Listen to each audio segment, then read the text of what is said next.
The following program is a collection of stooges talking about happenings in the sports world. It is meant to be comedic informative.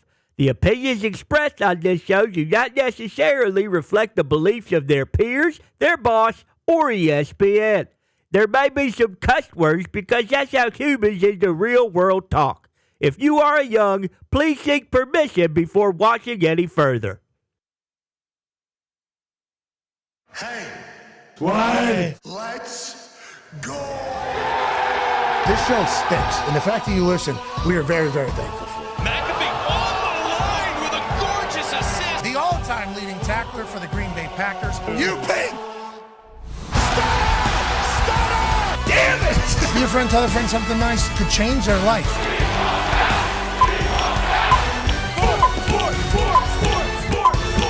Hello, beautiful people.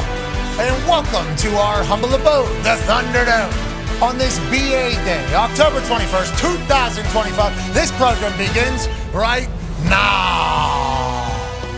Football! It's Max 2 game. False start on me. That's on me. That's not it. I jumped to start. That's on me, ladies and gentlemen. 47-year football coach. Our coach, BA, is here. Super champion. Good to see you, Coach BA. We appreciate the hell out of you traveling up here every single week. The Talks the Tables here at Boston Connor and at Ty Schmidt. I see the Celtics hat on, Con Man. The NBA tips off its regular season today. And guess what? We have Steve Nash joining us. Ooh. Wow, in about 15 minutes or so. Okay. And then we have a 37-minute and 37-second conversation with the NBA commissioner, Adam Silver, that we recorded earlier this morning because he's in the middle of traveling for opening tip. There's no way he knew he was signing up for a 40-minute conversation with us. Certainly. It was basically a state of the NBA. We'll run that in the third hour, although we will run clips of that over the next couple hours. We appreciate him joining us so much. And then obviously there's a lot of ball to talk about last night. Hey, 2 Monday Night Football matchups. How you doing? Keep it moving. The Buccaneers taking on the Lions. What? Let's get a prime-time matchup that we could see maybe in the playoffs. This is maybe a team that maybe goes on a run and wins the Super Bowl. This is a Monday Night Football treat. This is a Monday Night Football joy. Starting at 7 o'clock, a little bit earlier than usual. That's because we got a nightcap at 10 p.m., and we'll see how many people survive that one watching this doubleheader, and it's certainly great. But how about this Buccaneers-Lions game coming down to former teammate of ours, 9-year NFL vet Darius J. Butler, defensive coordinator for the Detroit Lions, Kelvin Shepdog Shepard, leading the boys with a lot of injuries to a massive night against one of the most explosive and electrifying offenses in all of NFL on prime time, D-Bucks. Absolutely, and Shepdog was getting a lot of love, which he should be. Just grit. You had questions about how they would respond, this team, losing your offensive coordinator, losing your defensive coordinator, both of those guys going to be head coaches. And Shepdog did his thing, man. You got a bunch of injured guys out there. Arthur Millette stepped up with that unbelievable interception. Not everybody up here agrees that it was an interception.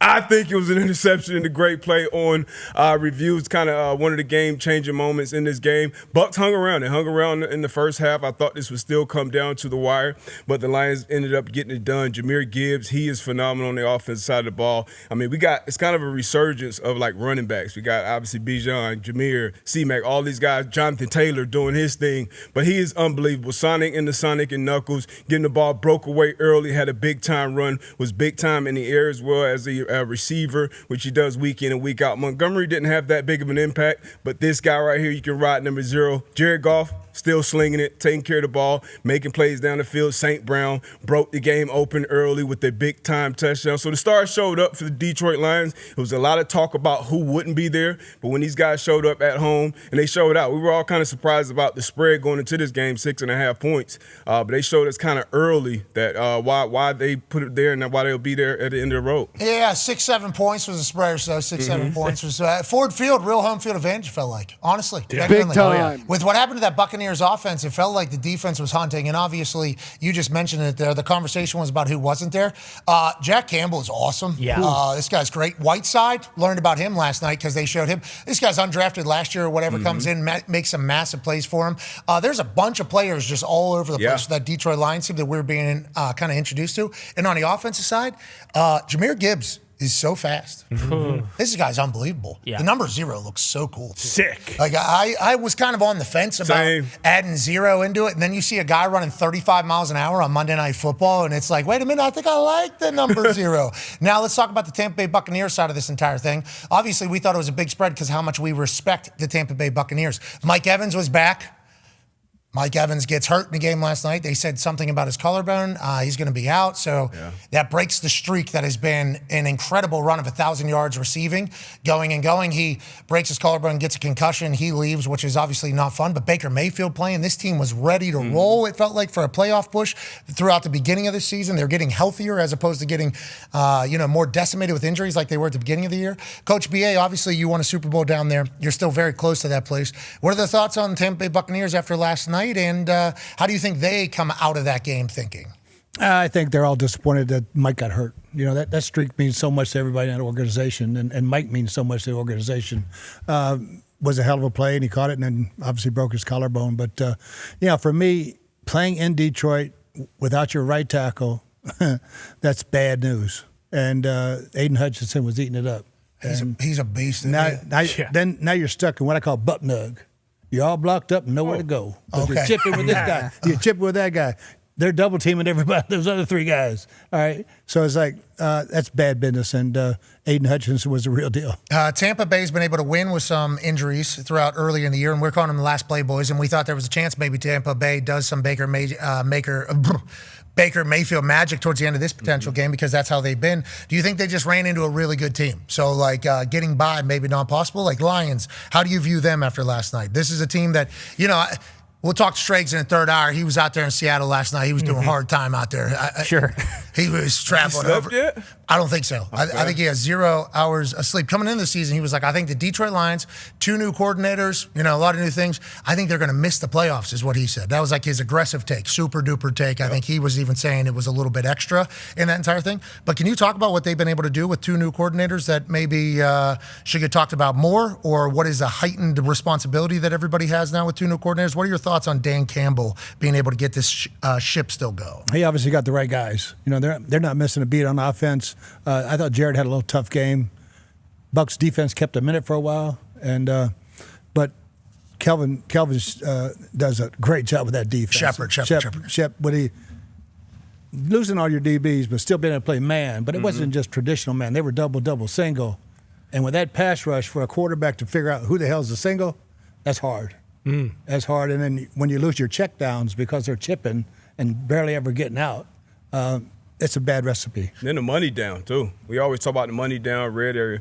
Bucks were 4 for 16 on third down. So that's not a recipe to win a game, regardless of who you're playing, but especially a talented team like this. You mentioned it. Defense definitely kept them in it. Dahn got a pick right before the half to kind of set up that field goal. So it was only, an 8-point game, I think, going into the half, where it felt like it could have been a 28-point game. But, the Lions shut that door in the second half. Hembo stat here about the Tampa Bay Buccaneers offense. Baker dropped back to pass on 83% of his plays yesterday, which is highest in the game as a Bucs career. Tampa's currently 0-10 whenever he drops back at 70% or higher. So Kelvin Shepard literally did exactly what I assume his game plan was in its entirety. Got to be able to run the rock down there. This Detroit Lions team, though, special. What's the offense coordinator's name, Foxy? Johnny Morton. Okay, so Johnny Moe and Shep Dog got the team rolling up there, and MCDC's neck looks like it's bigger and stronger than it's ever been. I think you were even a little bit worried at the beginning of the season on what was going to happen. Now you guys are all the way back to full confidence in this Detroit Lions team? 100%. After week 1, I thought it was a disaster. I thought everyone was saying was correct. New OC was going to stink. New DC was going to stink, and we weren't going to be able to recover. All of that is put to bed now. We're 5-2. We're going to the bye week. We're going to get healthier. This team looks awesome. We can win the Super Bowl. I'm fired up for it. I'm happy for you, Detroit folks. Thank you. And the refs kind of helped us out last night, and I appreciate that. Thanks for bringing it up. I'm happy you brought it up. Squeaky wheel gets the oil. Didn't we hear a lot of Detroit people saying, oh, woe is Detroit? Yeah. Obviously, in Kansas City, they're going to get calls over lowly Detroit. Nobody wants Detroit to win. What did he say after a second look? Is that what Hussey said? Hussey, veteran ref. We are all fans of Hussey. Now, there was obviously some situations in both games last night that we are not fans of and cannot be happening. But Hussey's been around a long time. Okay? Hussey, good on the mic, too. This guy, very Really comfortable, very confident. So whenever he goes over to MCDC, and MCDC says, we'd like to challenge the completion of the catch, you hear Hussey make that announcement. Okay, so Hussey says, Detroit is challenging the completion of the catch. And it's like, whoa, he didn't make a mistake. Like, that's not like a new ref saying that. That is certainly, because there's options now. Do you want to challenge the spot? Do you want to challenge if it was a catch? What do you want? MCDC says that clearly to Hussey. So Hussey goes and looks. He comes back. Yeah, it was a catch. Yeah, everybody saw it was a catch. That was never really in question. Goes onto the field, and then he says this after getting on the field. After a second look, it is determined that the receiver was actually short of the line again. Okay. Hell yeah. Okay, yeah. You hear Foxy and his family going crazy there. But this is now multiple weeks where, like, New York has gotten involved and did things. Now, BA, I think we got to the bottom of what actually happened here. So MCDC challenges the completion of a catch. Hussey goes, takes a look. He has the ears to New York. They're going through it all. They say it is a completion of a catch. He goes back out there. Bang. Then he's called back over to the thing, and is that replay assist, you think, at that moment taking over? What do you think what happened? When you challenge the play, the entire play goes under review. All right, so not just was it a catch, the spot does come in because the entire – now, you can't throw a flag onto the field if there was a penalty, but you can pick one up. But this to me was egregious because it was like a first down. Oh, wait a minute. I went back and took a look. And when you look at, for me, on television, that was way too close to overturn. I mean, it was like, you couldn't overturn this. No one ever wins the spot challenge. Hey, I'm challenging a spot, you lose. Yeah, especially if it's like inches. Yeah. Now, the only thing they seemingly did have, which I appreciate, is a camera right down the line. Was that the pylon you think that was on the sideline there? Or is that a camera that's just sitting there? How did they get it right down the line, seemingly? If we could have this for every game, let's certainly do that. But to your point, BA, it's like his fingernails are there or what is not there. Now, granted, I would like to let it be known as a person that picked the Lions in my bet. As I was watching that, and I heard him say, "I didn't complete the catch." I'm like, "No, Dan Campbell, I don't think he made it." This is the first time we got a camera right down the damn line there. So things seemingly going the Detroit Lions' way. Even got New York looking after him. I'm just happy they're getting it right. Way That's to all go, we care about Fox. here. Oh, that's all you care about, Hey, huh? the refs are getting it right. That's Take all 3, you 4, 5, 6, 7, 8 looks if you need to. Just get it right. That's all we care Okay, so about. after a second look, if that was for the Chiefs, let's say, I wonder what the storylines would be this morning if there was a second look. So let's just make sure we document that they did it for the Detroit Lions, the team that I think we all can agree on that the NFL has not wanted to win the most over the last 40 years. Correct. Okay? Them and the Browns. Yes. They're kind of in There's a reason Raiders. we say Detroit versus Saints. everybody, and it's usually because everyone's against us. Okay, we'll also toss the Raiders in there. But NFL's always hated Raiders, allegedly. Yeah, allegedly. All these things are Seems alleged, to be a of course. common theme amongst those teams. They stink. Is that what you're saying? I didn't want to be the one to say it, but yeah, thank you for saying it. The teams that stink always think the NFL is out to get them. That's I true. understand. And now, welcome to a new world, Detroit. You're now the Chiefs. You're getting calls. Here we wow, go. Detroit must be Interesting. nice. It's a lot better on this side, boys. It feels pretty good. Now, on that note, we would not like to hear from your fans ever again about any other team maybe getting special treatment because they took a second look on us on a primetime game. Now, let's go to the second game of the night. Okay, there was another ref situation that happened. We'll certainly get to in a moment about a player ref going over there and protecting the money, protecting the guy that is maybe on top of everything. This Seattle Seahawks team, good. This Houston Texans team, bad. Game, lot of flags, tough to stay up for. D-Butt, you watched the game. I tried this morning when I woke up. I tried. Sure. Even last night. I tried my absolute best to watch this. Yeah, last night. Even last I tried night. last night. I'm old. Put me to bed. Okay, I go to sleep. was This morning, I broadcast. wake up early. Okay, I wake up early. Catch up on all the stuff from the night before. You know that old Skip Bayless commercial that they had for Fox Sports 1 where he woke up early, he was on his bike, and he had all his TVs Yes. catching up to everything? Okay, I'm not at that stage yet. But you're close. I am about to get there. You know, I'm living these things that are happening the night before. The next morning, it's going crazy. I couldn't make it through this one. I just couldn't do it. The enhanced stats on this, 22 accepted penalties, okay? 5 turnovers, 4 for 29 on third down. And it ended at 1:30 a.m. Obviously, there was some situational awareness that took place. There was just a lot of things that happened in that game. Tough to watch. So I'd like to let the Seattle Seahawks fans know that my East Coast bias did do me in a game that you guys dominated and made another team look very bad, and it maybe even made the whole ref operation be bad. I didn't watch it in its entirety. Just know, massive respect for what you guys got going on. Obviously, watch through the highlights, watch a 30-minute recap of it all. Didn't get to see every single snap. But this Seahawks team, very good. Yeah. McDonald, very good. And this wide receiver, okay, Jackson Smith and Jigba, what did he have at the Rose Bowl? 15 catches for 347 yards. We should have known then, I guess, what we're knowing now. Uh-huh. This is a once in a lifetime type operation happening with Jackson Smith and Jigba and Darnold right now. Yeah, and Ohio State, they've kind of been known as one of the wide receiver used, them and probably LSU, and everybody in that Ohio State kind of family has always said, hey, this guy has been the one. He's the one that's kind of the cream of the crop, and he's been unbelievable. He's been the best receiver in football this season. His connection with Sam Darnold, there were questions about was Sam Darnold kind of a one-hit wonder in Minnesota? Would it work in Seattle? Moving on from Geno, and he's been tremendous in his Clint Kubiak offense. Came into this game leading the league and play-action passes, and there's some numbers. I don't know if we have it, the numbers with him throwing specifically to JSN that are unbelievable. But he broke the game open. They jumped out to a 14-0 lead against the Houston Texans. Here we go right here. Sam Darnold throwing to Jackson Smith and Jigba this season. 14 explosive, that's first. 36 first downs, 819 yards.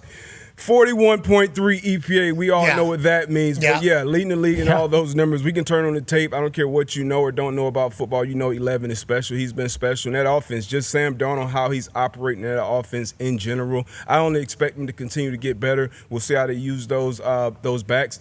The Houston defense is unbelievable, and they scored a touchdown. Will Anderson had a strip sack that ended up being a touchdown. That Houston defense is unbelievable. Stingley Jr. had a pick late, but the offense, and I got to ask BA here, I don't know what the hell is going on with the offense. We all saw C.J. Stroud and kind of Bobby Slowick take the NFL by storm, but since then it's just been a shit show, and I was battling to stay up, but I want to say early in that fourth quarter, I said, okay, I know how this one's going to end, and I shut it down just like the Seattle defense has. And C.J. Stroud has struggled against Mike McDonald every time he faced him. I believe 0-3 now against this defense, but they're tremendous on the front end and then the back end as well. But, B.A., what are you seeing from this Houston offense? Yeah, I mean, ever since the rookie year when he was fantastic, and then they changed coordinators.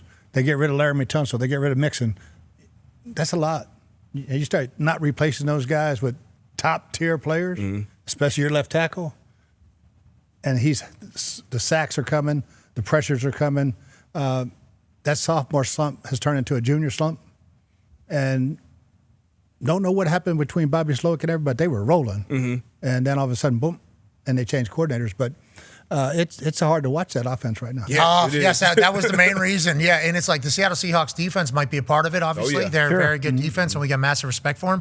But just C.J. Stroud, I think we might have been his loudest fans, biggest fans for his rookie year, although everybody was behind him. But we were very loud because once we saw him play football in college one time, we're like, this is the one. This is one. And we were very loud about that. So we felt like classic journalists. We felt obligated to make sure everybody knew that what we thought was right. So we started going big, big, big, big, big on that. Then he has that rookie campaign that he had, and it's like, this guy is actually the one. We're the smartest people on earth. We should be consulting people on who's the right people to take and who's the right person to lead your team. And then all of a sudden last year happens, a lot of injuries, a lot of change.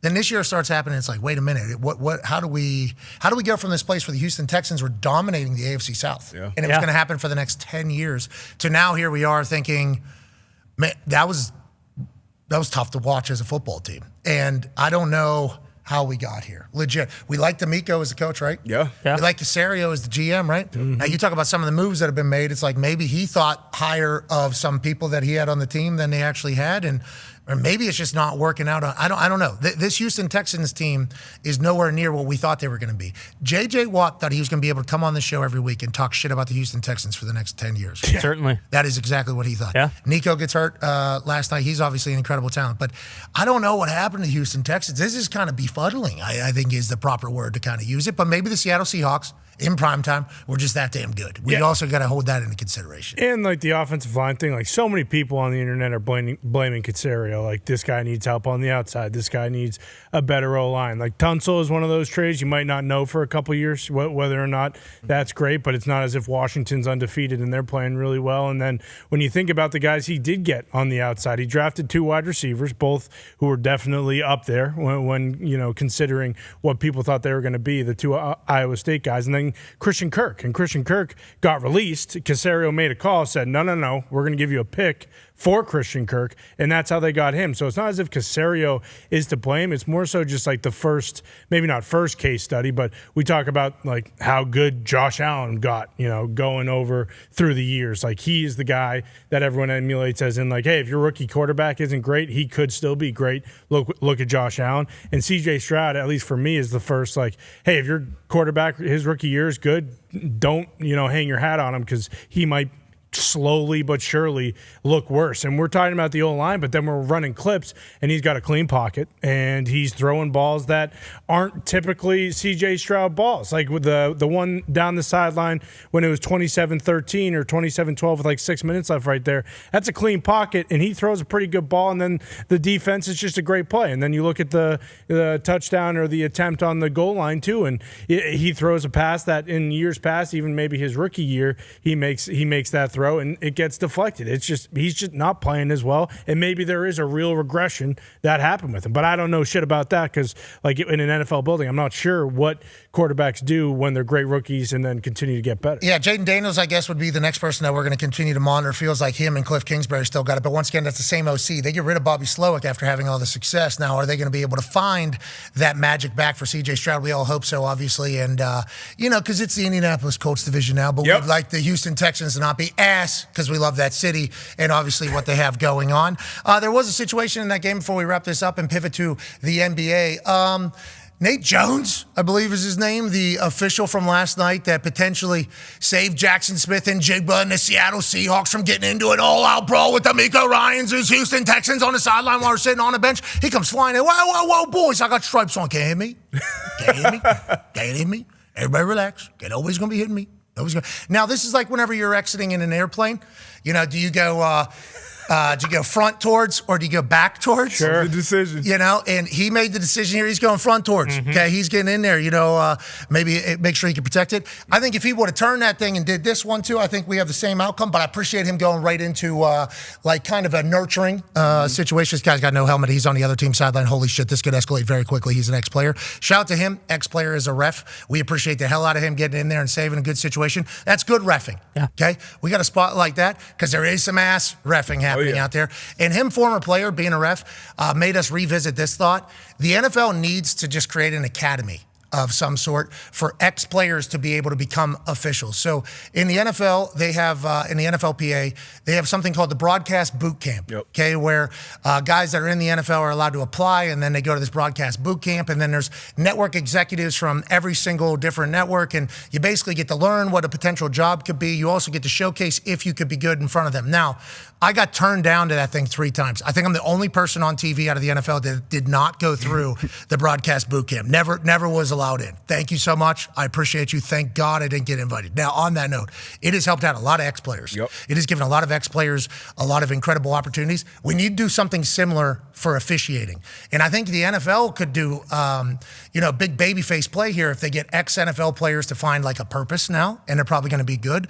But also we can get a full-time ref set up. And I'm not saying all refs have to be players, but I think we should try to get a little funnel of people that understand the game, that aren't soft, that aren't going to, miss context of plays and stuff. And I think we can kind of set precedent for other leagues to do this with their players as well.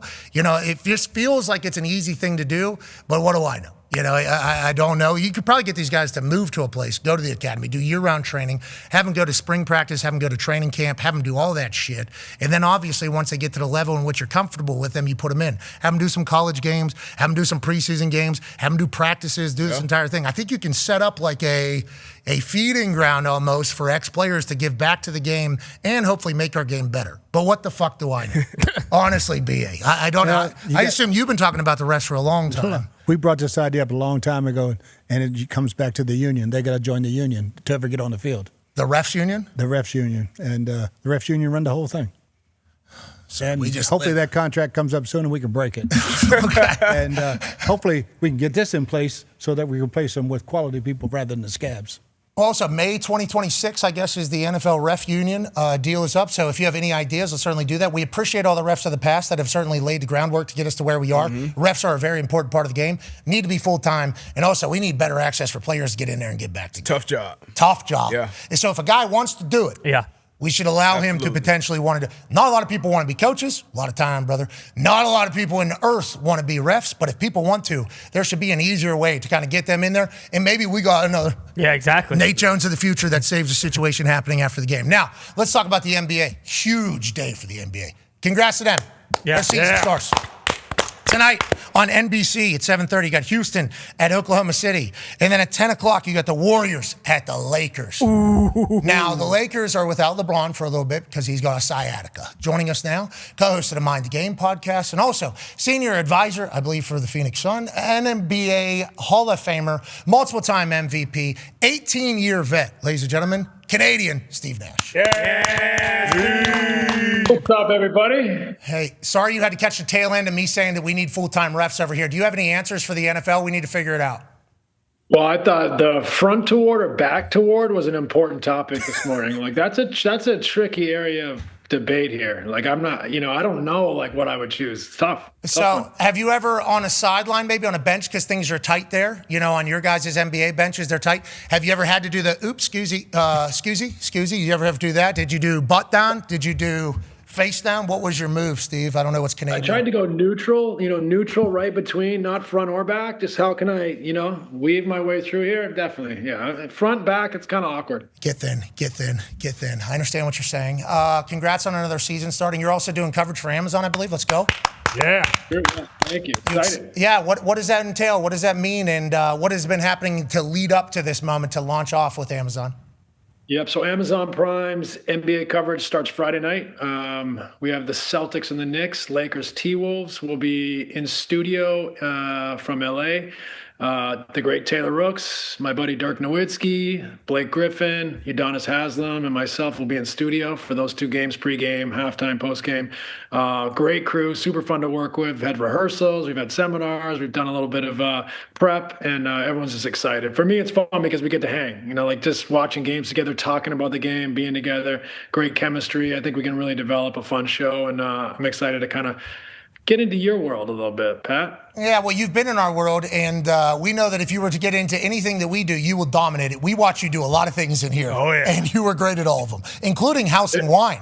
I mean, that was an incredible feat as well. But speaking of our world, the media world, for us, it feels like we're back in the locker room here. Like, I think if you were to ask D-Bud or AJ or any of the guys that come through this show, Coach McCarthy, BA even a little bit, we have like a sense of community and we all love ball. When they say retired players, kind of transition into real life, they miss that feeling. We have that. I'm excited for you to have that.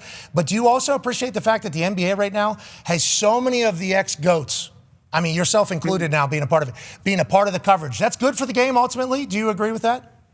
I think it's great. I think people are going to be a little uncomfortable to start because now all of a sudden we have two new rights holders in Amazon and NBC. We got obviously ABC and ESPN. So there's going to be way more games than ever on national TV, which I think is positive. You're going to have way more talent, former players. I think it's going to be a really interesting landscape. But it's going to take a minute for people to kind of change their habits and know what nights are we on Prime, what nights are we on ESPN, what nights are we on NBC. But overall, it's going to be a big win when everyone kind of figures it out and realizes we got a lot of great ex-players talking about the game, sharing their experiences, and highlighting what a great league it is right now. A lot of games.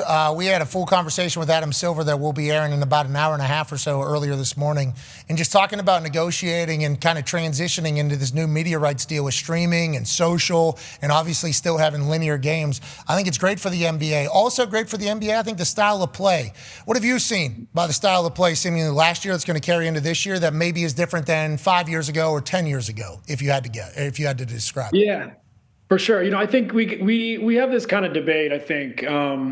Start of last year, ratings were down. People were complaining about too many threes. By the end of the year, the ratings have never been higher. The playoffs were exceptional. We had, as everyone complained, no offense to your home team, but there's two smaller market teams. Oh. It was unbelievable basketball, unbelievable series. The whole entire playoffs just had an incredible viewership. I think the game's in an incredible place. I think you do see some teams, some of the poorer teams perhaps, they take a lot of threes. They take a lot of poor threes where they don't touch the paint. They don't create good looks because the variance of shooting threes. Oh, no, poor. That's what he's talking about. The way they play the game, the way they defend together, the way they move the ball, touch the paint, get threes.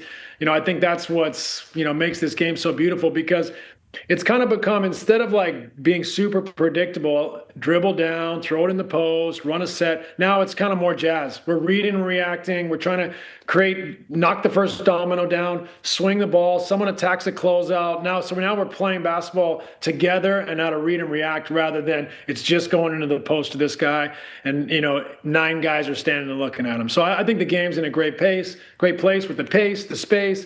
The good teams are defending together on a string because you have to defend more space now, right? Guys are shooting from farther out. We're playing quicker in transition, so you got to get back. You got to cover guys in a lot more space. Makes rotations longer. Teams are making decisions: should they get in the gaps, take away the paint? Then that opens up the backline rotation. So I love the evolution of the game. I love where it's going. I think it's a lot of fun to see how coaches and teams and players continually adapt to try to get an advantage. Yeah, I love listening to you talk about basketball, brother. I think you know it a little bit. Yeah, you should maybe stick to it. I think that's something. Soccer player though too, right? Good soccer player. Love me some soccer. Growing up, my mom and dad are from the UK. Grew up playing soccer. Still watch a ton of soccer. Still play once a week. I know you got some soccer skills, Pat. Yeah, you turned us down for TST. Remember, he was supposed to be on. Yeah. You're supposed to be on You're supposed to be on CONCAFA, Steve. You're supposed to be on. 5 kids, Pat. 5 kids. I can't just fly across the country, for a little soccer tourney. Not just good at soccer and basketball. 5 kids. Whoa. Delivery man. Okay, D-Bud has a question for you. Hey, Steve, the NBA landscape has kind of changed now. Not as many super teams, as we would call it. With a couple stars like the Lakers, the Mavs. But what was it like for you? I know as a player you had to do it, especially those Suns days with Stat and the Matrix, those superstars. But like you were head coach of the Brooklyn Nets when they had James Harden, Kevin Durant, and Kyrie Irving. What's the toughest challenge when it comes to managing like multiple, alphas on the same squad? Well, clearly, when players they've built, there's ego is good and bad, right? And you need an ego to get to the top, but you need to always have it in balance. When you have 3 guys that have made it to the top, that demand a lot of it from themselves, yeah, at times it can be difficult. You expect that, though. But I think our biggest problem in Brooklyn, and is why the game is changing a little bit, is that we were always injured. Of our 3 stars, they played 16 games together in over 2 years. So I think because of situations like that, we're seeing the league go away from 3 stars and go to more depth, like getting guys 6, 7, 8, 9 who can make threes, defend their position or multiple positions, can make a play when when they get a closeout, they can drive the ball and make the next pass. So for me, I think the 3-star thing, if you don't grow it at home through the draft and build your team that way, I think teams are a lot more reluctant to try to go pick off 3 free agent superstars because you need depth. And if one gets injured, everyone else on your roster is such a, I don't want to be mean, but is a way down in quality. So now you got guys stepping up, having to play roles maybe they're not necessarily able to do. So it can put a lot of strain on the team. So I think we're seeing a lot of teams. You saw it in the playoffs. You saw how deep the Pacers went. Shout out to Rick Carlisle and Lloyd Pierce. I think they gave guys an opportunity to develop and play that maybe a lot of coaches wouldn't have given that much rope to. And in the end of the day, those guys took them to Game 7 and they had a chance to win, especially if Tyrese didn't get hurt. So growing your depth, developing players, getting a deeper bench has become really much more important nowadays than trying to pick off 3 stars. So it's a team sport? That's crazy. What the hell? I didn't know that. I didn't know basketball was a team sport. I thought we may have forgot for a moment, but it's back to being a team sport. Okay. I'm happy we all did forget that for a moment because it felt like that whenever it was being talked about and maybe even watching it. But to your point, we went deep on the roster and the New York Knicks just refused to do so for so long. So back-to-back years, we just kind of ran them out of the entire play. That's basically what we did. I mean, we ran you guys out of the gym. Got Tibbs fired. That's fired. Didn't play his bench. Now, Tibbs, great work over there. Mm-hmm. That's a tough place to coach. Helping out Boston now. Yeah, especially, exactly. So tough stuff over there. Eastern Conference Finals, right? Yeah. New York Knicks. And then you fire him? Yeah, but Pacers go win the big one. Yeah, big bad Tyrese Halliburton's howling out there. He's doing some gardening in Madison Square Garden, brother. That makes sense. Yeah, and also it does make sense, especially for just sports in general. Like, okay, this guy's good, but not great. So let's get out of here because we might be ass, but it's better than where we are now in the Eastern Conference Finals. You talked about Tyrese getting hurt in Game 7. Let's just make sure we understand whenever we're on a microphone talking about stuff, we talk about facts. If Tyrese wouldn't have got hurt, he had 45 points that night. It's going to be a triple-double, and the Pacers are going to win the title. And Tyrese goes down as one of the greatest players in the history of basketball because of the playoff run. Just so you know, Steve, we saw what was going to happen, okay? Just as you know. On that note, about talking about games and players. Go ahead, Con Man. Yeah, Steve, loved how you said basketball is like jazz. My GOAT, Michael Scott, views the game the same way.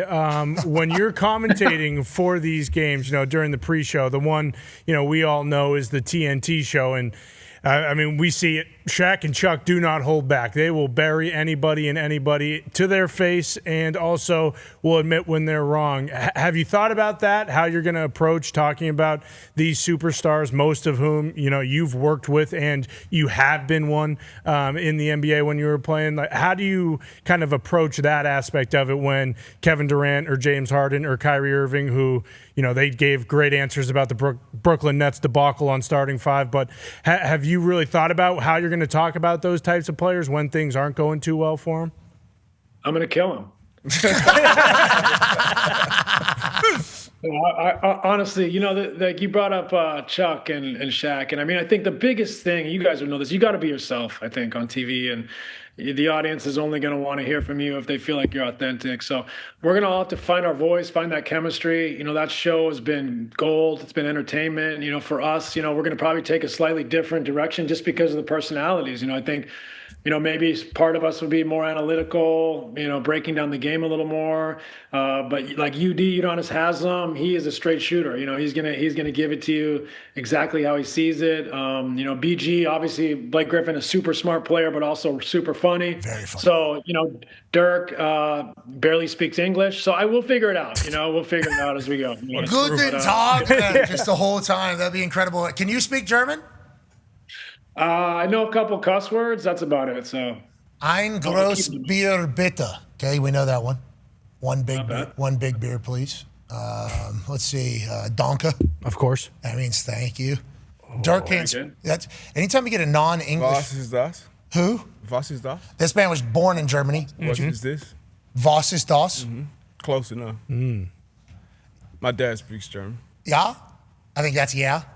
Nailed it. Yeah. What's no? I think yeah. Nein. Nine is no, I think, as we're getting through. Sorry, Steve, do this on your show. They're going to love that. Now, we are very pumped for you to be on television because I think you're going to be fair, but also the way you talk about the game is different than just like branding and shit like that. You actually talk about some substance, which leads to this. Go ahead, Ty. Yeah, Steve, as a guy who is from Canada and then, played in the United States in college and then obviously in the NBA, when you look at guys like Wemby and I guess SGA to some degree too, and like much, similar to you, he played at Kentucky, so he kind of gets it. But are you surprised that we're having as many of these international guys come in and kind of just take over the league right away? It doesn't seem like, I feel like when I was watching a long time ago, like there was a period of time there where it was kind of you and Dirk carrying that international torch. Yao. Yeah, Yao, exactly. But he was, not sustained like Steve and Dirk, and it seems like several of these guys are, what do we have, 5 international players in the top 10 of the NBA right now? Like, does that surprise you how good these guys are and how quickly they're this good in their careers?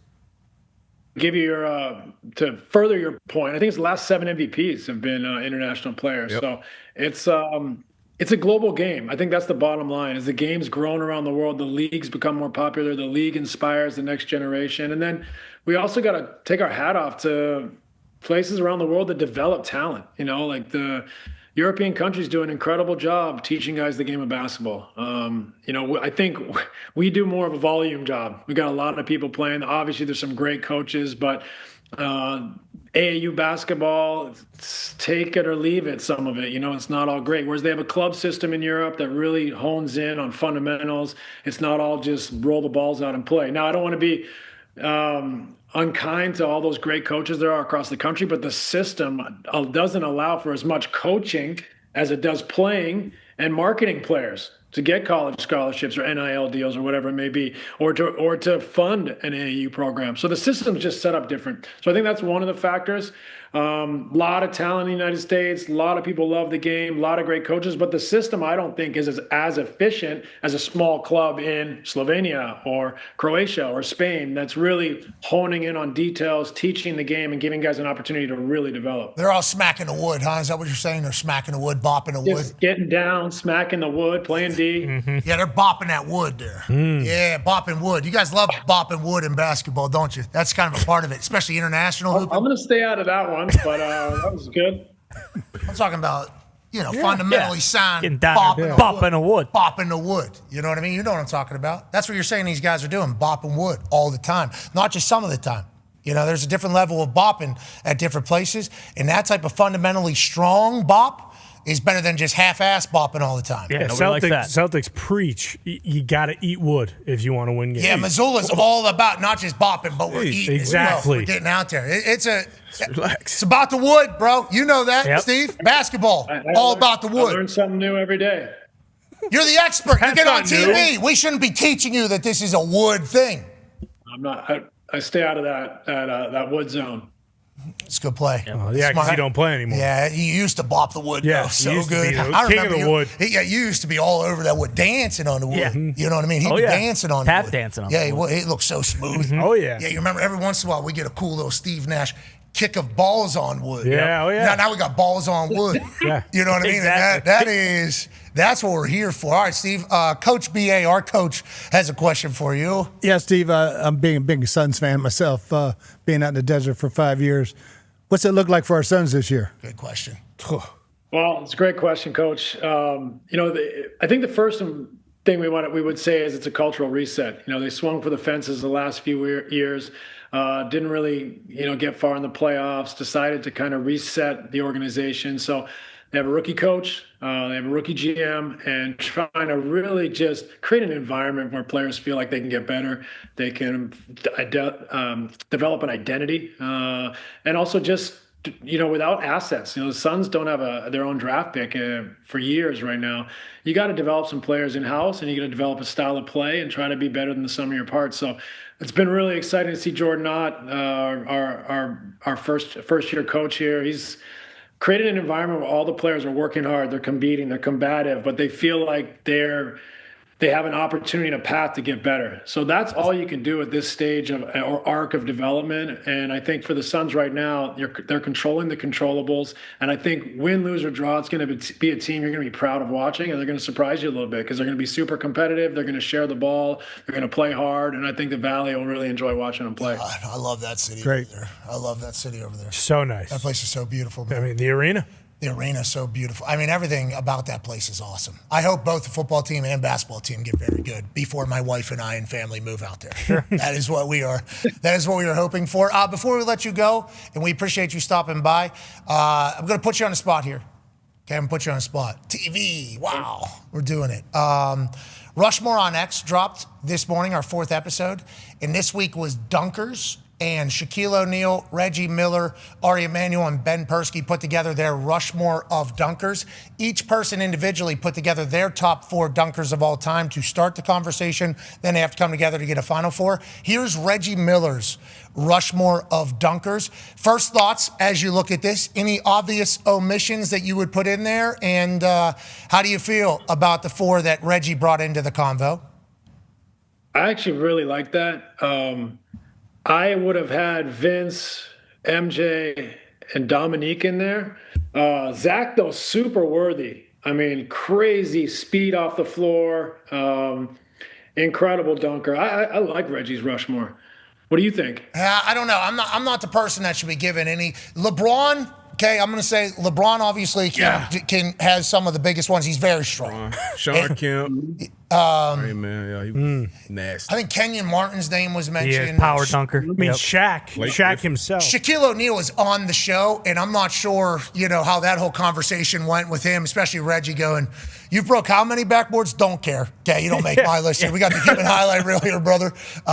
If you want, so who would have been your fourth? You don't have to give a fourth. Actually, you're not on the show. Well, don't feel obligated. Yeah, that's a good question. I didn't do my prep work on the Rushmore dunkers this morning, but I mean, Zach's great. LeBron's a great call. LeBron, like in transition, was just a train. Like there was no getting that back in the bottle. You're just getting dunked on. So that's amazing. Dunking's different, right? Like it's a mix of things. Like Shaq can dunk on the whole team, but he's also bigger than the whole team. So sometimes it's like less impressive, even though he just did something that no one else can do.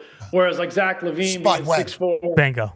Yeah, Spud Webb. So I think it's like, Nate Robinson. Like it depends. You're talking in-game dunkers. You're talking guys that like surprise you. You're talking, maybe we value bigs like Shaq who are unbelievable, just getting offensive rebounds and punching on someone. So I also give a little shout in-game dunker to my guy Amari Stoudemire, my pick and roll partner. He definitely caught some bodies when we played together. Incredible hands, incredible feet, could take off, and what a pick and roll partner for me, or in transition. You just throw it anywhere, he's going to go get it and put it down. You guys were fun to watch out there. I remember those. The highlights were obviously epic. I don't know if I was watching the games live. Go ahead, BA. Where's Dr. J? Okay, so the king of the dunks. The man invented it. Yeah. I mean, if anything, Steve's partner in crime, going forward, Boston Celtics legend Blake Griffin would be one that should be on there. Yeah, because he jumped over a Kia. We with watched, a wire behind him. Yeah, we watched him jump over a Kia when he was doing it. That's why the show is wild, because everybody's making an argument for who they think, and they start telling stories. It's like a great history lesson of dunking. This entire episode available now on X. And Steve, I thought you did an incredible job with Mind the Game podcast, and going to continue to do that. I think you're going to do incredible with Amazon, man. We're pumped you're in the sports media world. We're thankful for that. Thank you. I really appreciate it, Pat. That's nice of you to say. All right. Good seeing you guys. Hey, by the way, just seeing the studio, I feel good. I had my best shooting performance in over a decade in there. Boom. I'm kind of sad you didn't roll the tape though. Well, I don't think we had it on film. We only had pictures. We only had pictures of this. Steve. It's a studio, Pat. Like the camera's What are you doing? You're right. You're 100% right. You, even from the warm-ups, just 3 bottles of wine. Yes, probably 2.5, 3 bottles of wine. Yep. Do this with I don't know. I haven't shot. Splash from like 3 feet. Okay, let's back up 6 feet. I don't know. Splash. Okay, 8 feet. Boom. One more. Yep, I'm pretty good, I think. Go to the corner. Splash. Splash, splash, splash, splash, splash, splash, splash, splash, splash. Let's go play defense. Okay. Now we're playing defense underneath. No miss? No miss. None. Didn't hit the rim. Splash, splash, splash, splash, splash, splash, splash, splash, splash. Dude, it was the quickest. Sight lines in the dome. What's that? Great sight lines in the dome. You felt good in there, huh? Felt short. Felt good. The hoop looked very big to you. I mean, it was unbelievable. You and Tyrese both. Tyrese, I guess. Yeah. Sight lines is all that matters. You guys are pretty good at what you do. 2-time MVP. Yeah, all right. 18-year NBA vet. I remember when I learned that on camera. You're the best, ladies and gentlemen. Steve Nash. Unbelievable. So cool. Guy was pretty boozed up. Yeah. Do we have his warm up on film? At least that. I need to watch that. Dude, he 3 feet away. Boom. Just Swish. this the whole time. Oh. Whole time. Typical OG I don't know. shit. Swish. He still has yet to touch that rim. He still has yet to touch that rim in his entire time and being here. He was here for 5 hours. Guy was here for 5 hours. It was outrageous whenever I say that. And just how cool he was. We're thankful he came on. I learned he was an 18-year NBA vet when I was sitting down with him for something for DAZN up in Canada. Yep. DAZN was launching something in Canada, and they asked me and Marshawn Lynch and Steve Nash to go up there and do some stuff. So I was about to interview Steve Nash. So I did some research quickly on my phone about Steve. I knew of Steve Nash. Obviously, I didn't know all the intel, and I'm sitting right next to him. I go, 18 years in the NBA? And he goes, yeah. Holy fuck. And I just keep scrolling. Nothing else. And it's all caught on camera. And Steve just sits there, looks at me for 2 seconds, and he just looks back ahead and drinks his water as I'm continuing to scroll. He could have hated us immediately. And instead he went the opposite way. We're very thankful. He's good. He loves the game. Oh, yeah. He loves the game. There it is. Yeah. Holy shit. That's the exact This guy has no idea. No idea. Yeah, I had no idea. And then I learned quickly. And then what we've learned since then is the guy loves ball. I like what sports are doing right now. A lot of coaches, a lot of players. Not saying there isn't a spot for the people that go through a journalism machinery class and everything like that. I'm saying that's very important for sports. I'm never going to take that away from sports. It is vital to have people who did not play the sport talk about the sport, not only for the good of the sport, the growth of the sport, but to keep the sport in check too, I think, from people that are kind of outside. More objective. Yeah, I think it's a good thing. I think it's a good thing, not a bad thing. But more players and coaches talking about the sports, I think is great for the fans. And the NBA is... I mean, they got everybody rolling in over there. That's good for the league, I think, BA. I think it's fantastic. Yeah, the same thing with the NFL. The more real smart talking heads that know what they're talking about, it's better for everybody. Yeah. And same with the Major League Baseball.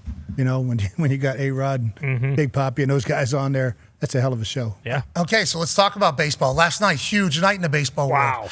So last night, we should have been talking about, there was a doubleheader Monday Night Football. Yeah, exactly. So I don't know what we're supposed to do here. Honestly, I don't know what we're supposed to do here. Huge night in baseball last night. There was a Game 7 last night in baseball. Yeah, Game 7, and, for two teams that both, Toronto hasn't been to a World Series in a really, really long time. Seattle hasn't ever been to a World Series. So, I mean, just all the drama was already there, and boy, did the game deliver. Start in the top of the fifth inning, and Big Dumper kind of get a season of a lot of signature moments. This was definitely his most signature to this point. He hits a solo homer to take the Mariners lead to 3-1, and if you're a Blue Jays fan, you're thinking, oh boy, here we go. The season's about to go down the pooper.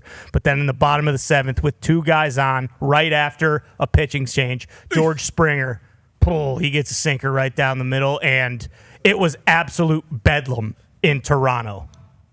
The 1-0 pitch. High fly ball. Left field. Yeah. Arozarena watches it Oh, that's awesome. Yeah, One more incredible. time, please. Can we get back to the beginning of that sound? You can imagine. The 1-0 pitch. High fly ball. Oh. Left field. No doubter. Arozarena watches it go.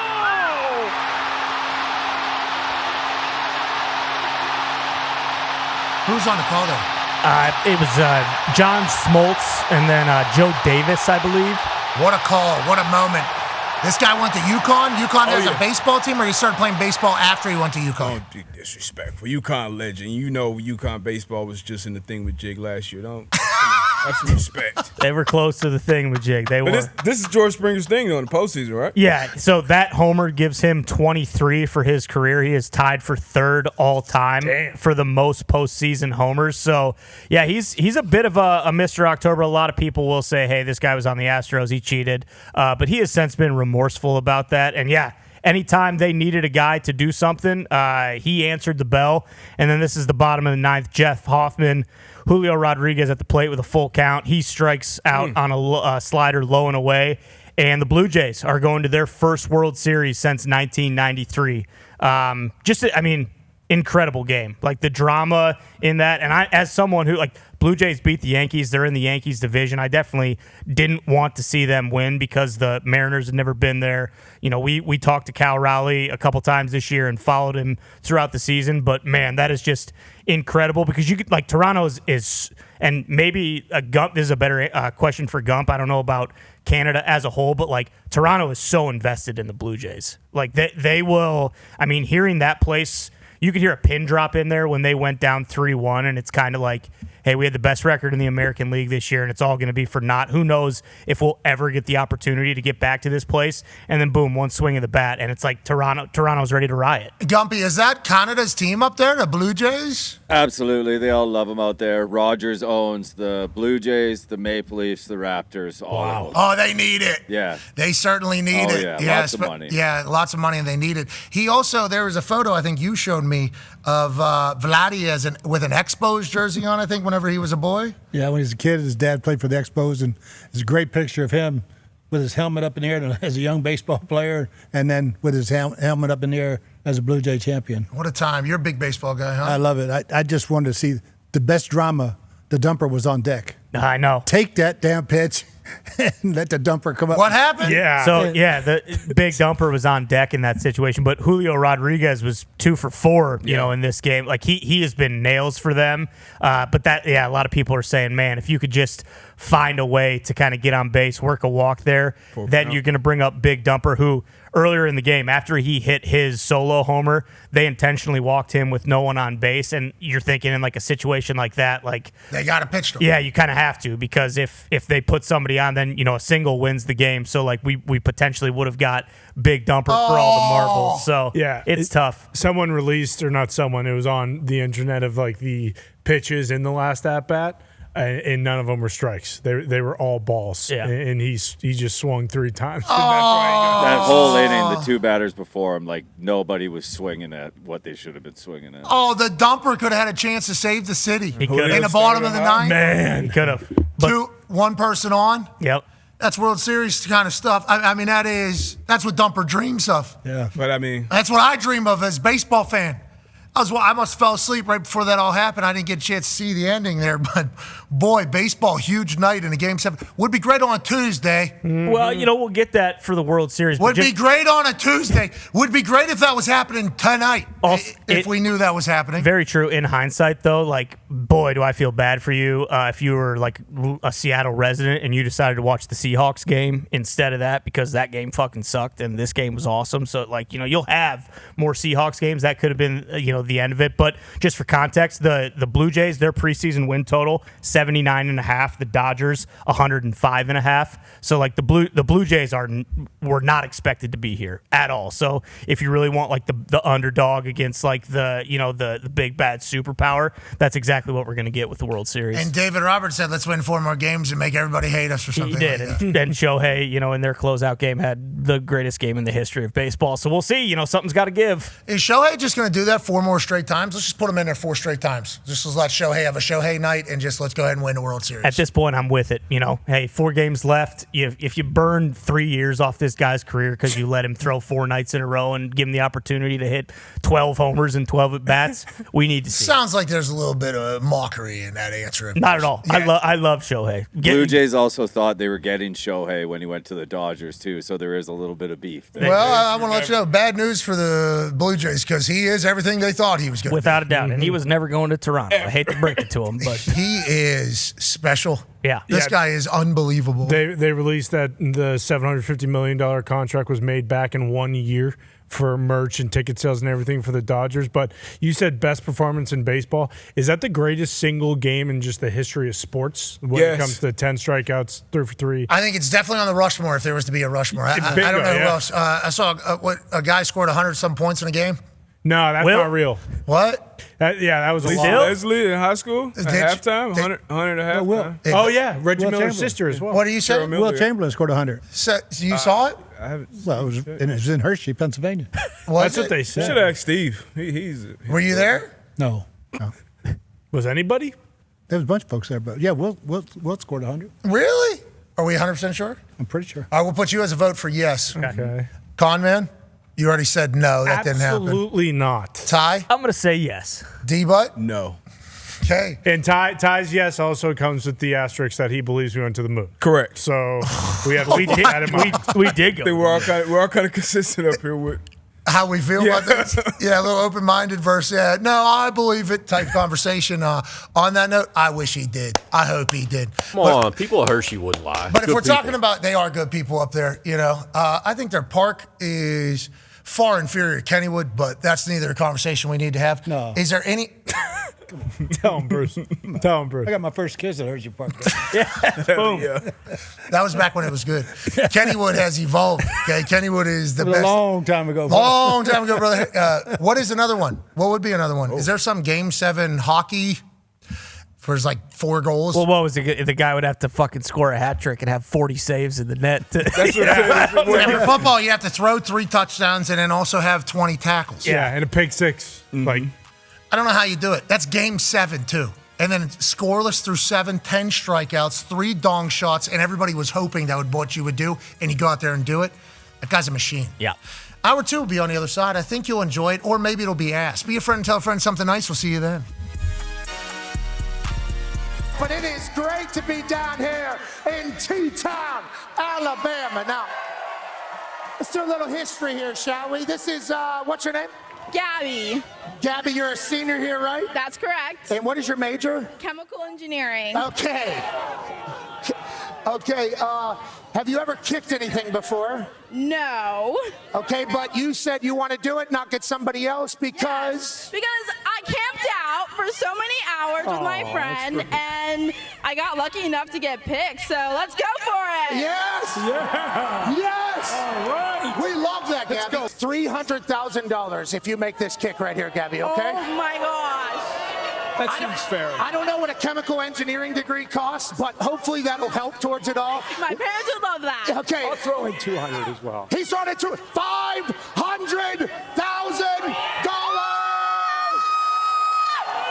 All right, Gabby. Okay. Good luck. We're pulling for you. 33 yards. All you got to do is make the kick. Good luck, Gabby. Okay. Thank you. Any final thoughts? I love you, Mom and Dad and brother. Love that, Mom and Dad. Hope you have a good time. Ladies and gentlemen, Gabby Mathis, chemical engineer, senior here at Alabama, will attempt to win $500,000. Oh! It's come to this, huh? It's come to this. It's come to this. Gabby, why'd you smack me in the face? Kirk just smacked me in the face. How about this? How about this, Gabby? If Kirk Herbstreit can throw that football through those uprights right there, we'll give you $300,000. Are you okay with that? $300,000. If Kirk Herbstreit can throw it through those uprights, former Ohio State quarterback. Oh, boy. No warm-up, full suit for Gabby.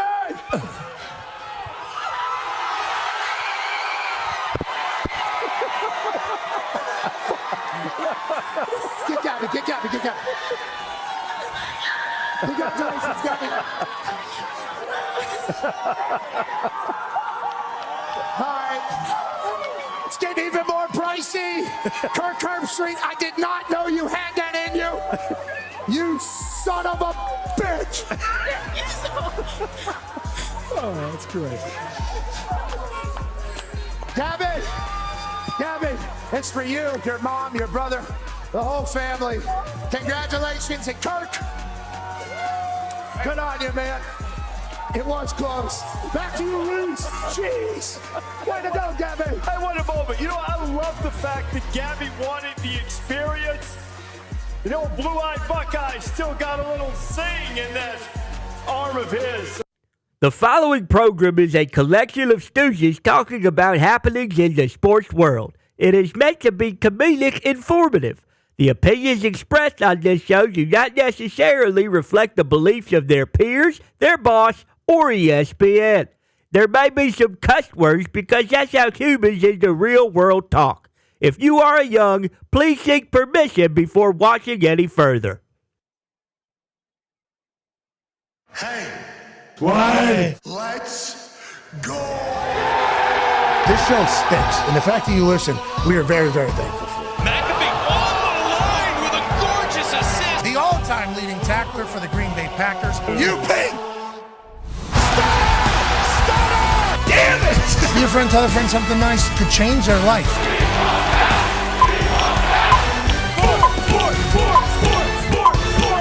Hello, beautiful people, and welcome back to our humble abode, the Thunderdome. On this BA Day, October 21st, 2025, hour 2 of the program begins right now.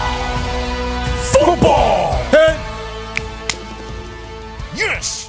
See that? I got a little late off the ball that time because I was so excited to get to cadence. Ladies and gentlemen, that's 47-year football coach, multiple-time Super Bowl champion Bruce Arians is joining us. CNDA, 9-year NFL vet Darius J. Butler is here. Yes, sir. The Toxic Tables here at Boston Connor and at Ty Schmidt. And joining us live from Manatee, Ohio, is a man who's a college football national champion, Super Bowl champion, Ryder Cup winner. Ladies and gentlemen, AJ Hawk. Yeah, Hawker.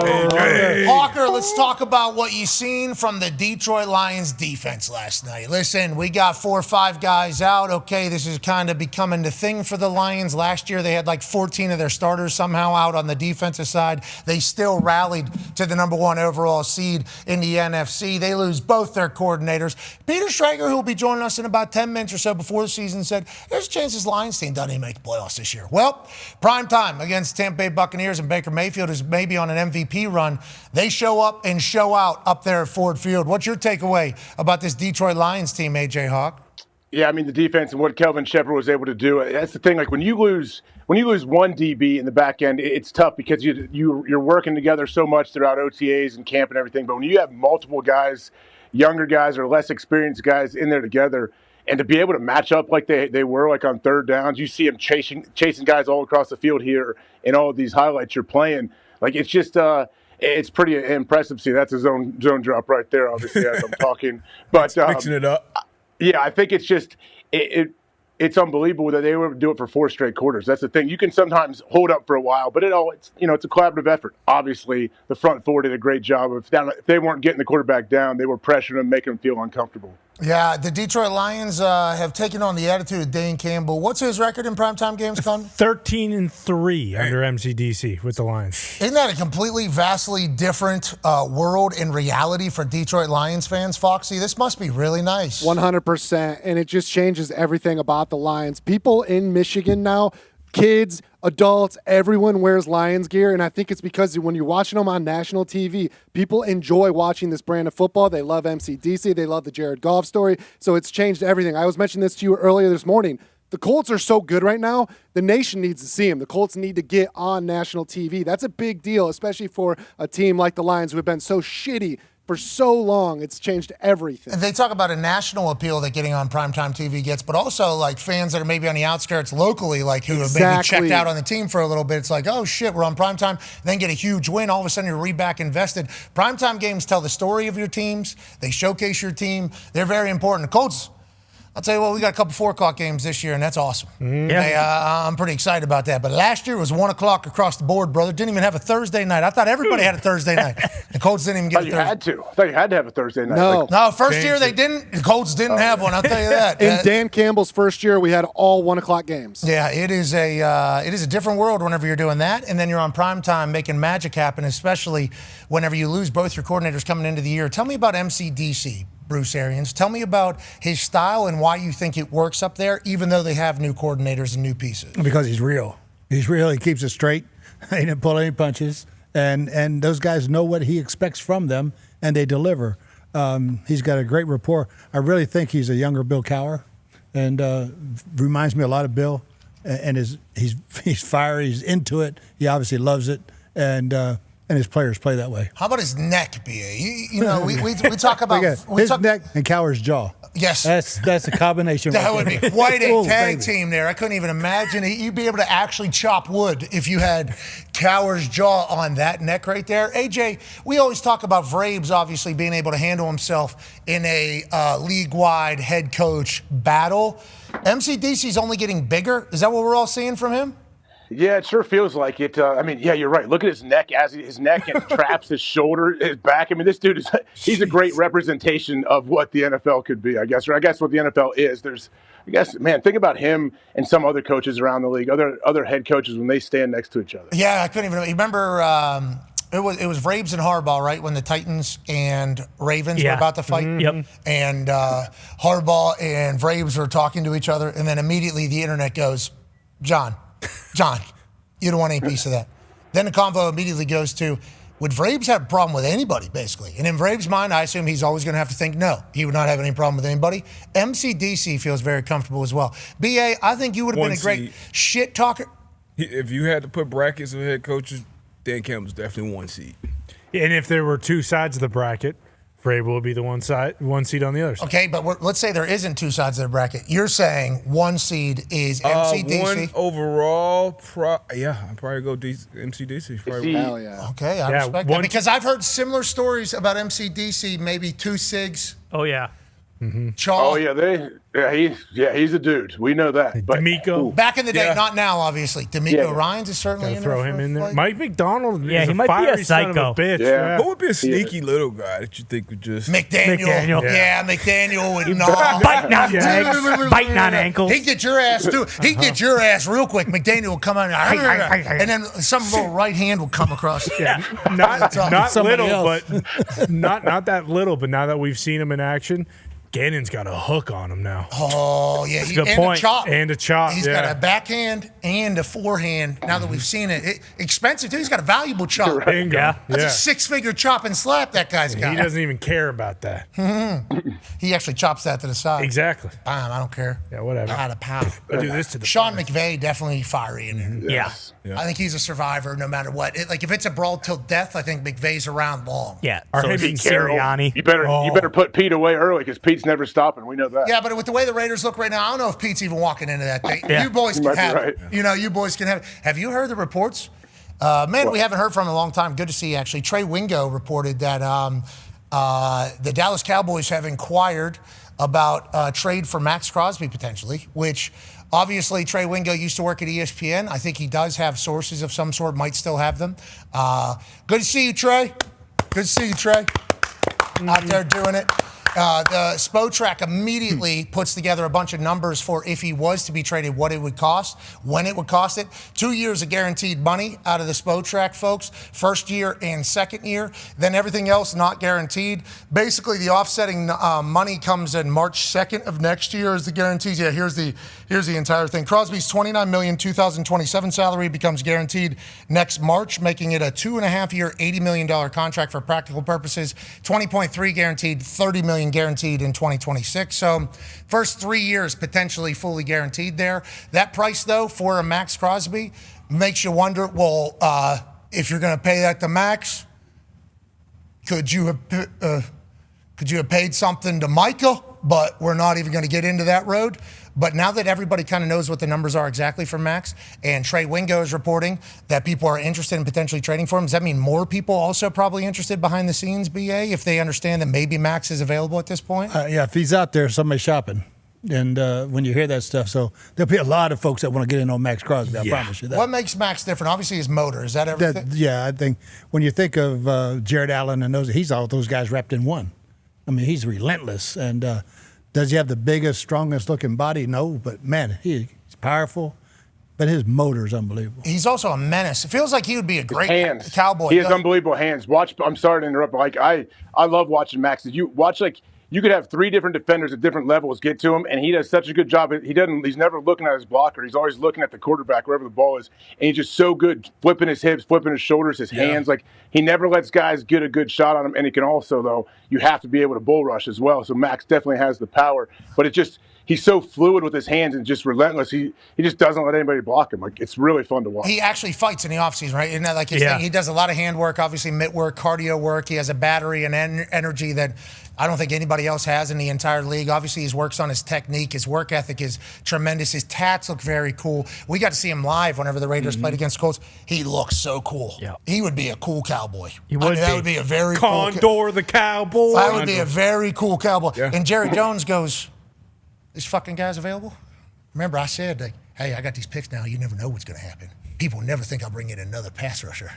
Same, a little bit older, maybe, actually. This guy, he's already been paid. This guy's a little bit older. Nobody would expect me. Cheaper, too. Nobody would expect me to give up a couple firsts for that. Boom! Then the Magic Man does it again. Look at the Lamb Man pulling this thing off. Max Crosby now is getting to the quarterback. And the Dallas Cowboys all the way back. We got MVP Dak. Everybody's calling me a big dumb dipshit. MVP Dak Prescott. Now we got the Condor playing for the Cowboys. And don't look now, is Eberflus excited? Jerry Jones has a chance to really do something sweet here. And then he has a chance to walk his ass right out to those cameras. Probably big tucking. Had to. Bring him in. What'd I fucking say?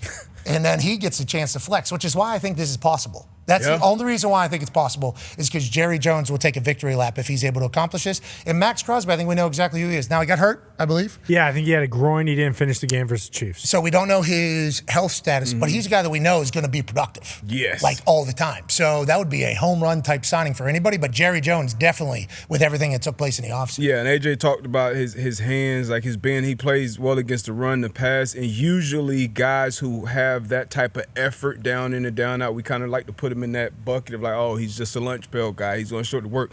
But he has high-end, like elite pass rushing traits as well, and he's going to elevate anybody on that defense. I don't care if you run his own coverage, if you run a man coverage, having a guy like that doesn't come off the field, I mean, that's going to boost that entire roster. I mean, it's just got classic Jerry written all over it. If they do get him, he's going to say, well, that was the plan all along. Duh. What are you talking about? You think I thought the Raiders were going to be good? Yeah.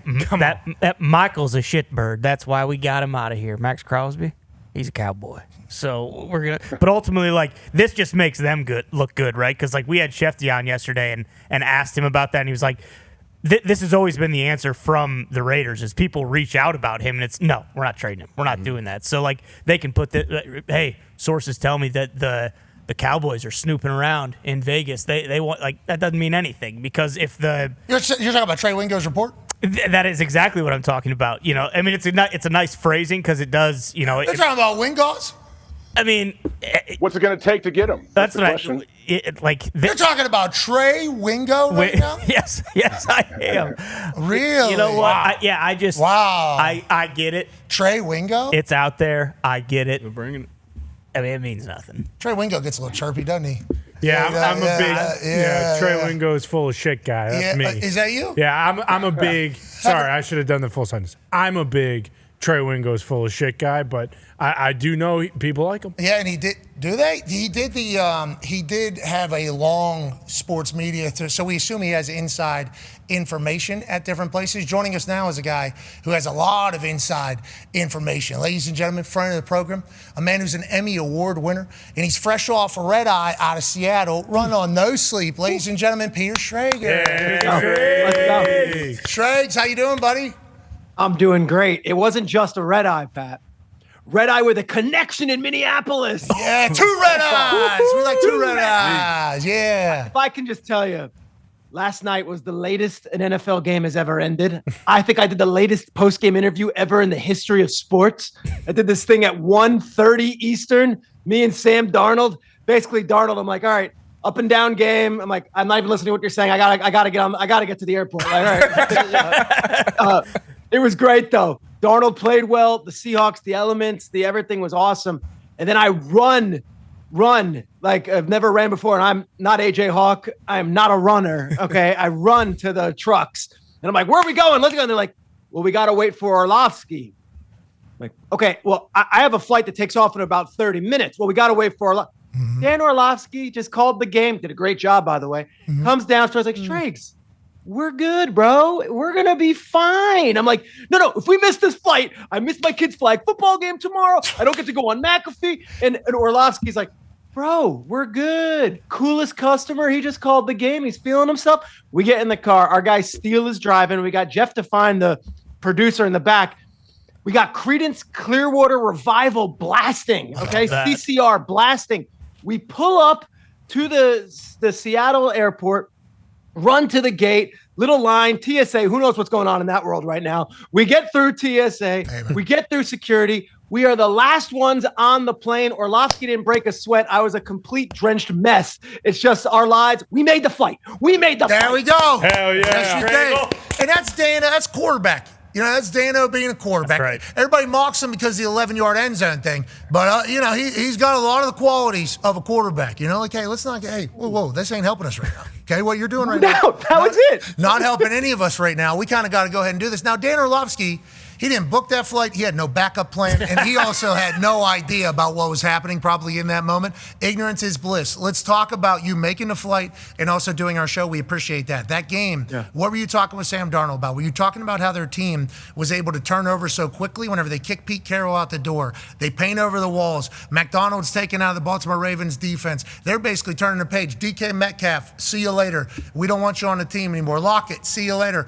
We don't want you on the team anymore. Geno, see you later. We don't don't want you on the team anymore. Brand new Seattle Seahawks, and they've turned the page here pretty quickly into a great team. Is that your takeaway from last night, or the Houston Texans shite? And I love how explosive Jackson Smith and Jigba is able to one-step and dunk that thing as if he's 7 foot tall. Yeah, let's start with the former, the Seattle Seahawks, because, and there I am on the sideline in that beautiful blazer, if you see on the near sideline. I talked to John Schneider, who's the GM, for a long time before the game, and Schneider's really the one constant. He's been there since 2010, and it's been through not only the Pete era, but the Russ era, and now we're changing guards, and now it's Mike McDonald and Sam Darnold. Pat, Sam Darnold's only 28 years old. He's only 28 years old. He started with the Jets at 21. And I thought it was fascinating talking to Sam for a while during the production meeting call. He's engaged. He just bought his first house of his life. He's always been a transient guy, renting in New York, renting in Carolina, renting in San Francisco, renting in Minnesota.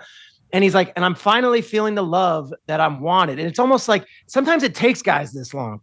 And Darnold is so in control, is absolutely the leader of this team. And yesterday, he and Jackson Smith and Jigba looked as good as he looked with Justin Jefferson last year. It's unbelievable the connection they had. 8 catches, I think 153 yards, maybe something less than that. But every time that JSN was getting open, Sam had an eye on him and would hit him.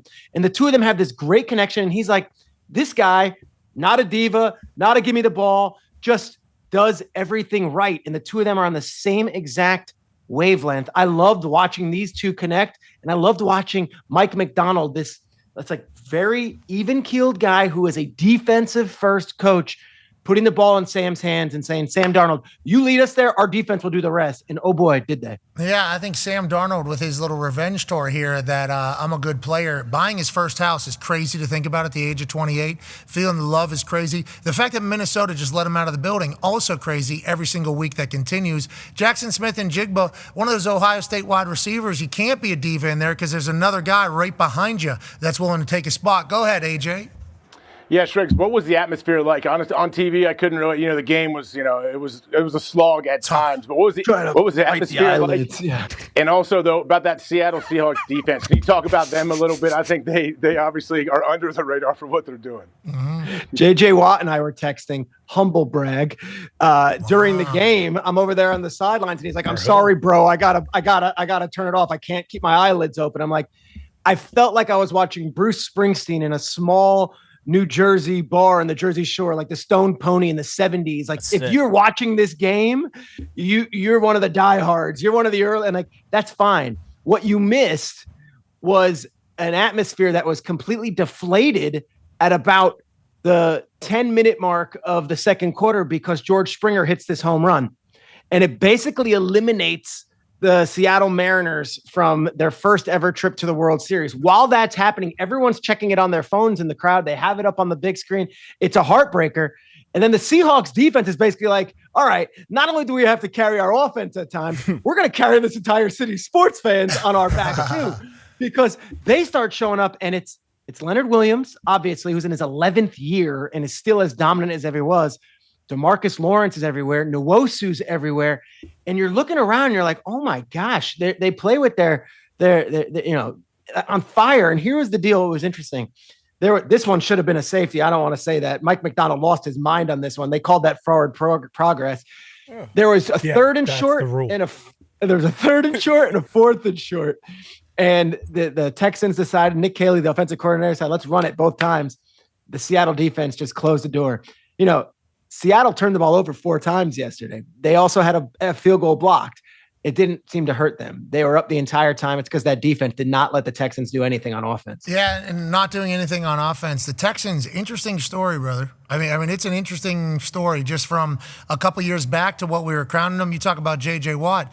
J.J. Watt a couple years ago was like, we got the future. We got 10 years of greatness down here in Houston. They make some moves. They get rid of some people. They lose Bobby Slowick as the OC. They've looked like a very different team. After talking to them and getting to learn about them, what is their thoughts on where they stand right now? Yeah, we met with C.J. Stroud. We met with D'Amico Ryans, Nick Caley, and Will Anderson in person, and Matt Burke, the defensive coordinator, in person late Sunday night. So it's like you really get a feel for where they're at. And they're hopeful that these young wide receivers can step up. I know D-Butt mentioned earlier that they have the two wide receivers from Iowa State that they drafted, and the hope is that like maybe they'll play a role. Well, they have to play a role now. You're out there, and it's Dalton Schultz and Nico Collins, basically the only guys that are established players at the wide receiver or tight end position.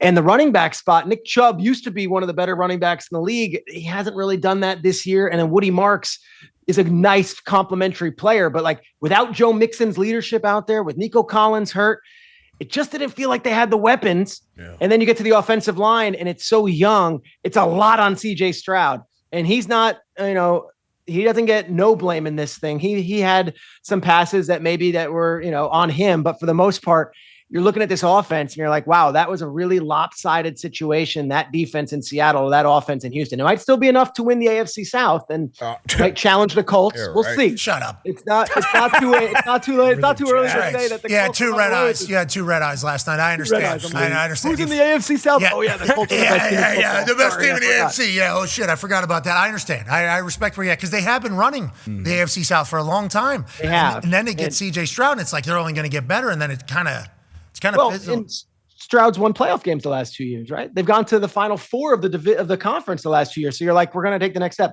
They move on from Slowick, which I thought was interesting. Nick Caley comes from the McVay tree, also had 8 years with Belichick. So it's like he's going to mesh those two systems. I just didn't get a feel for them last night on offense, that they have the firepower to compete with a Kansas City, an Indianapolis right now. And of course you go up and down the board of all these AFC teams that are airing it out. All right, Trace, you're saying right now, you're saying a lot of things. I don't have to go back to your Lions take after what happened. We'll just skip that entire thing. Okay. And the Dolphins, and we won't talk about that. Okay. So the Dolphins was bad. Yeah. You had a lot of good ones, those Shregs. We're out here live in real time. It's going to happen to us all, but you talk about the Texans defense. Here's some Hembo stats. Below is a non-comprehensive list of statistics in which the Texans defense leads the NFL. Points per game, points per drive score, QBR allowed, EPA per play, pass EPA, which we know EPA matters when we're talking about that. Deal. But the Texans defense is real. Yes. And that is certainly something that DeMeco Ryans probably has a lot of pride in. If the offense can get rolling, they get healthy, maybe get some more weapons. Maybe the Houston Texans are all the way back. But welcome to Danny Dimes, AFC South. Now, Danny Dimes obviously in the Colts on an incredible run right now and to continue for the rest of the season. D-Butt has a question for you, Shrey. Yeah, well, on that note, with the Texans, that defense, that is a reason to be optimistic. It's not just a complete shit show. You do have one of the best defenses in the league, so hopefully they can figure it out. But, Schrager, at this point in the season, what team do you see that can maybe, aside from the teams that are already hot, that came out of the gate hot, that can kind of get hot and make a run down the stretch? Yeah, look, you look at the records right now, and it's like there's so many good teams. I think someone posted that in the NFC, there's 9 teams that are, a half a game apart. You look at the 49ers right now, they're leading the NFC West. If the playoffs were today, they'd be the 2 seed.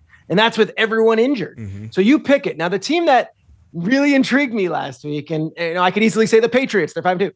I thought the Bengals found some magic on Thursday night. Oh, bro. And suddenly it's like, if Flacco can throw the ball 23 times to Jamar Chase and complete it 16 times and get 6 receptions to T. Higgins, and they have an offense, that was the plan all along. They were going to outscore you. That's what they did against Pittsburgh. Suddenly you look at the Bengals. They're just 3-4. Do we know when Burrow's coming back? Do we know if Burrow's coming back? It might have been just a flash in the pan, but I will promise you this. That trade, they give up a 5th-round pick, and basically they're paying an extra $1 million here that the Browns don't have to pay to get Joe Flacco. That was not a white flag by any means. That trade for the Bengals was essentially them telling the rest of the league, no, we're not quitting. We see this isn't working, and the season's going down the drains, and we're swirling around. Like, we've got some fight in us. I thought that might have been the most impressive win of the week, and it happened all the way back on Thursday night. But Flacco suddenly gave life to this team, and that's the strength of their team. Higgins and Chase, that's who they pay the money to.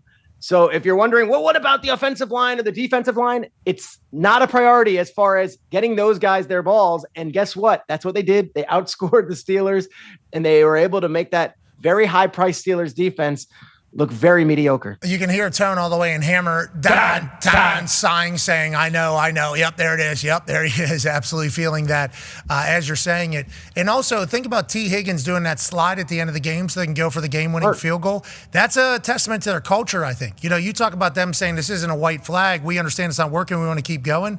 T. Higgins getting paid all that money, having an opportunity to go ahead and maybe hit an incentive, maybe get another touchdown, especially fourth quarter, game-winning touchdown potentially against Pittsburgh Steelers. Instead, he slides. I think that it says a lot about the culture they have inside that building.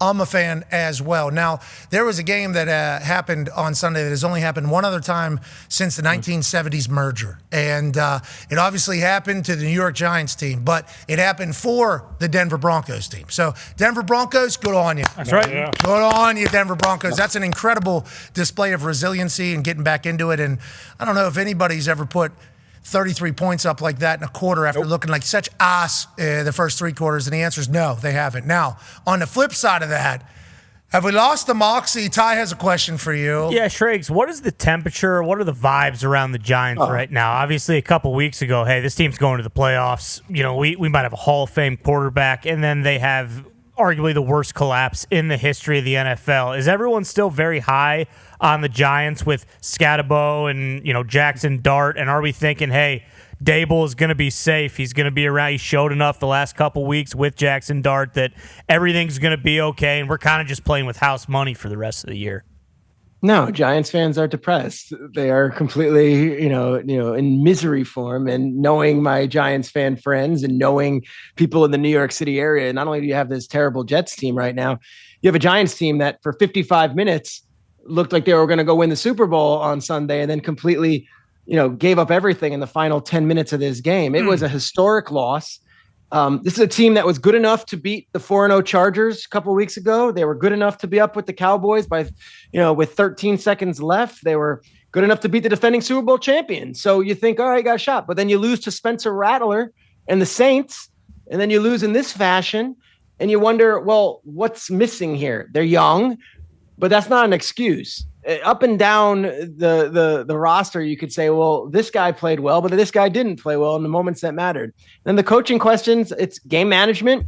And then at the end, the defense completely giving up 33 points in the fourth quarter of a game that you had them shut out the first three quarters is so inexplicable that I think a lot of Giants fans and even the journalists covering the team are still numb trying to piece it together. Now, the journalists are numb. That's deep. That is. Show some grit. No, they are. They're shell-shocked by this entire thing. Understandable. The journalists. Truly a quagmire. Yeah, it is a quagmire. They're flabbergasted, I believe, by the entirety of it. Are they not, Ty? What are some other predicaments that these journos feel? Gobsmacked. Oh, gobsmacked? Would certainly be, right at the top of the list there. Bamboozled, maybe. Oh, really? Yeah. By the Broncos or by their own team there? Well, it's actually one of those very rare double bamboozles. You're bamboozled by the Broncos coming back, and you're also bamboozled by your own team who, just at the most important moment, once again, has failed you. Okay, so do you think they're going to be okay after all the bamboozling and the obviously quagmire and gobsmackingness that's been happening to all the local journalists around the Giants? Well, it's very interesting because, you got the Super Bowl champions coming in, and they're going to be red-ashed after getting beat, by the Giants just a couple weeks ago. So, in my opinion, Dable, the bamboozled needs to turn into the bamboozler. He needs to find a way to bamboozle that Philadelphia defense and stymie them once again, and I think that's what they're trying to do. Okay, so stymie's a good word too. Yeah, stymie's a good word. We got journalism over here. Look, that was Ty Pete right there. That was an actual journalist, the authority in it all. But you're saying that everybody's kind of gobsmacked, if you will, by the loss to the to the Broncos, which is a good thing, not a bad thing, I think. Well, they gobsmacked, whatever. Like, then there's questions. Well, Graham Gano got hurt in the second week of the season. You sign Younghoe Koo. You're thinking he's going to be the kicker. Then they had, the Irish kid who's number 99. I can't get his name right now. And he missed Jude McAtamney. Jude McAtamney, lad. He's missed 3 extra points. And you're like, should he be kicking for an NFL team right now? I don't know. Maybe there should have been another option there. I would imagine a move will be made or that Gano is healthy to play Sunday. You can't trot out that same situation, but there's these little things that yes, we love Dart and Scatterbo, And we love the fact that this team responded when Malik Neighbors went down and still found a way to win games. But like, should they be 4-2 or 5-1 based on what I just rattled off? Like the Saints game, they had 5 turnovers in 5 straight possessions. Against the Cowboys, they were in that same deep prevent defense when they're just head scratching stuff. Yeah. Brian Burns really pumped up about it. Brian Burns not happy. Not happy at all. Yeah, it sounds like a lot of people not happy. And McAtomney, this is life as a kicker, brother. You're going to be okay. I like that he owned it, took accountability for it. And I also appreciate the fact that the Irish lads now, because the international pathway is... I saw McQuaid. McQuaid said he's getting some terrible things said about him. It's like, yeah, this is the world of a kicker now. Sorry, that is the... I don't like it. Somebody should have been a little bit more transparent with the Irish lads saying, hey, you miss a couple of these. They're going to fucking kill you, lad. People get real mean, lad. They're real mean. Don't go out for dinner. Exactly. Yeah. You should see these Irish NFL reporters talking about it. They're like, geez, the things they are saying. 7,500 kilometers away from his family, lads. Take it easy on him. Yeah, they are. They're like, they're saying mean things. This guy, it's like, yeah, my daughter will never be a kicker in the NFL or in college. Well, amen. Won't let her. Okay. No fair. chance. Okay. I think whenever we're at the game, I'll watch like a kicker jog out or even a punter jog out. I'm like, yeah, right, dude. Thank God I don't have to do that anymore. I have no idea how that was a chapter of my life. Because that McAtomney got such a good story for the NFL. Yeah. Incredible. Got an Irish guy. Holy hell. This is a big On deal. the Pathway program, which they've been promoting so hard everywhere. Like, This is awesome. 33-yard extra point. That's no big deal. And then you just hit it a little bit thin. And all of a sudden that thing goes to the right. And then it's like, get this Irish bastard out of our city. It's like, that's the opposite side of the coin, mate. Yeah. That's the other side, lad. They're tough enough for it, though. The Irish lads are tough for it. Bounce back, lad. But that's not going to be the first. There's going to be a lot of, I think the international influence in our sport is going to come through ball kicking sports.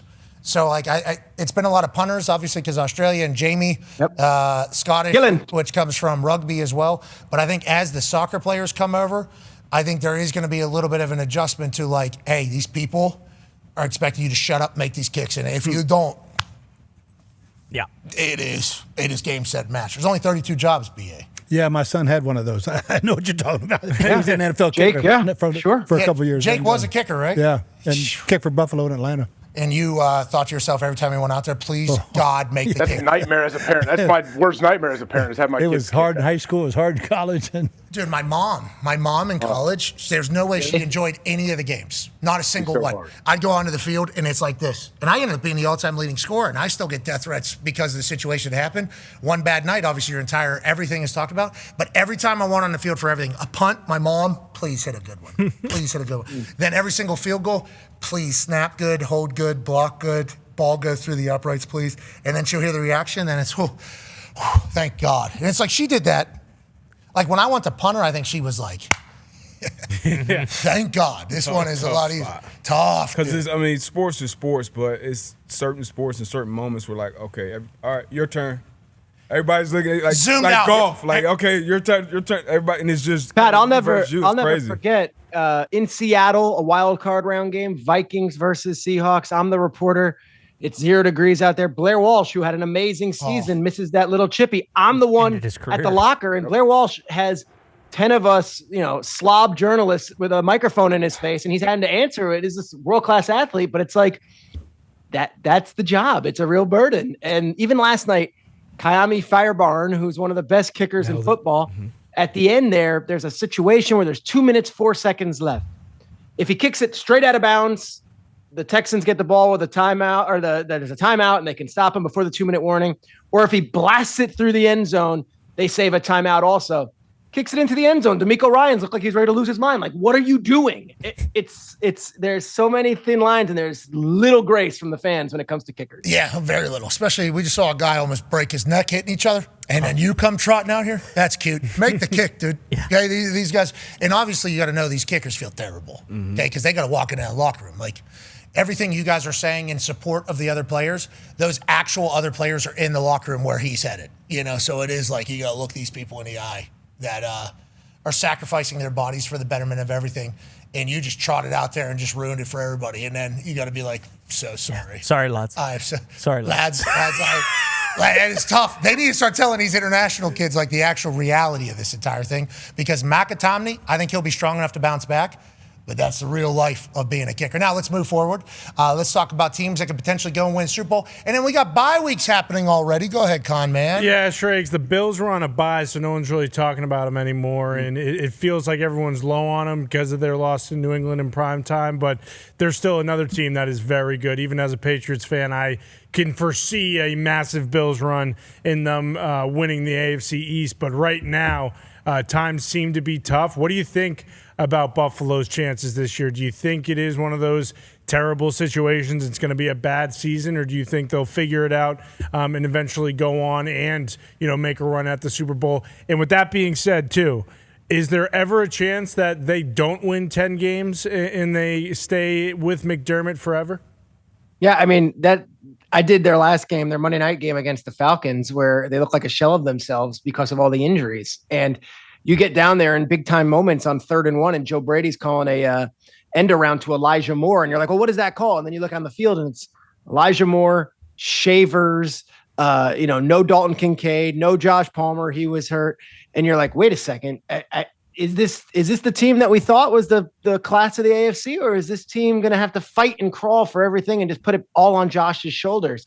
I do think there's too much experience, there's too much history, and there's too much talent at that quarterback spot for this team to just fade away. So to me, I have the Bills winning the Super Bowl this year. I have not changed that pick. I still think the Bills win the Super Bowl this year, and I think it is Josh Allen's time. The bye could not have come at a more perfect time for Buffalo, and they're going to come back healthier, and I would not be surprised if they come back scorched earth. What were the records of the teams coming out of bye this week? 0-2 this week, 4-2 on the season now. Okay, so because they were 4-0 the first week of byes coming back, and then this week they were 0-2. Texans, one of those teams, and then now we got the Bills. Now we're in bye season here. Yep. It would suck to be that first week like the Steelers were. I mean, that Packers too. Especially with how old that team is, and I don't want to, call them old, but you got a lot of old heads out there. So that being like week 5 and still having 13 more weeks on the other, that sucks. That absolutely sucks for them.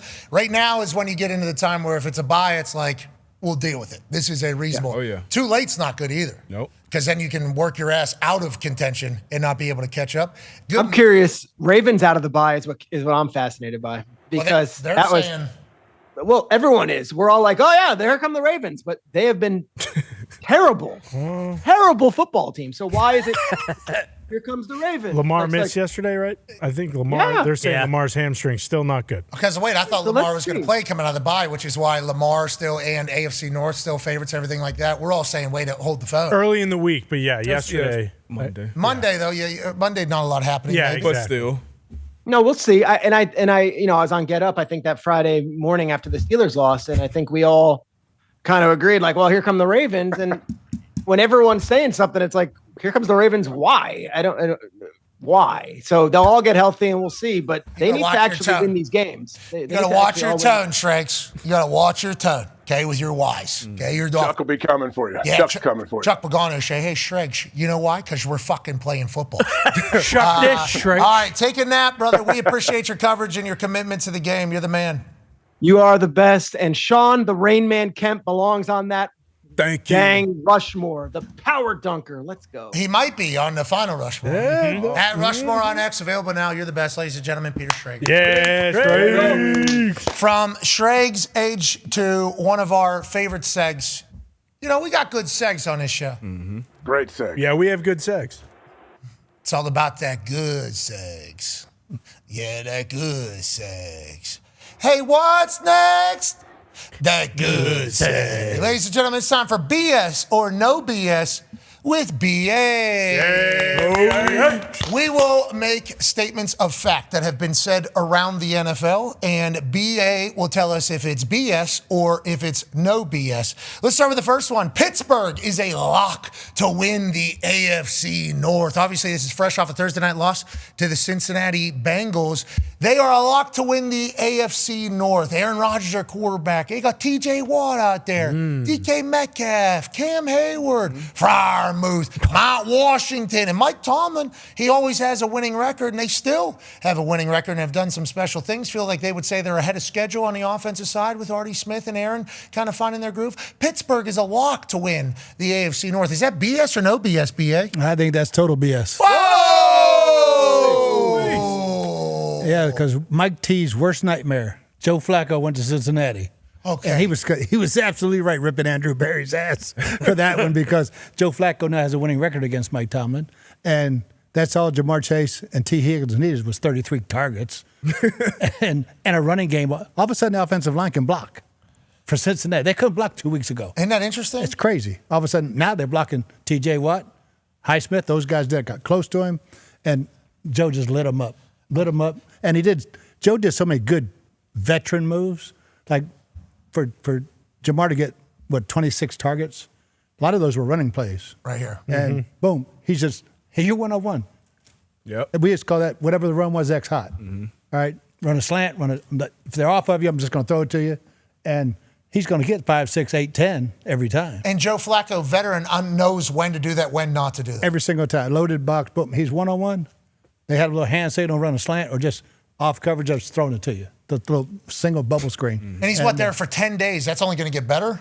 He's crazy numbers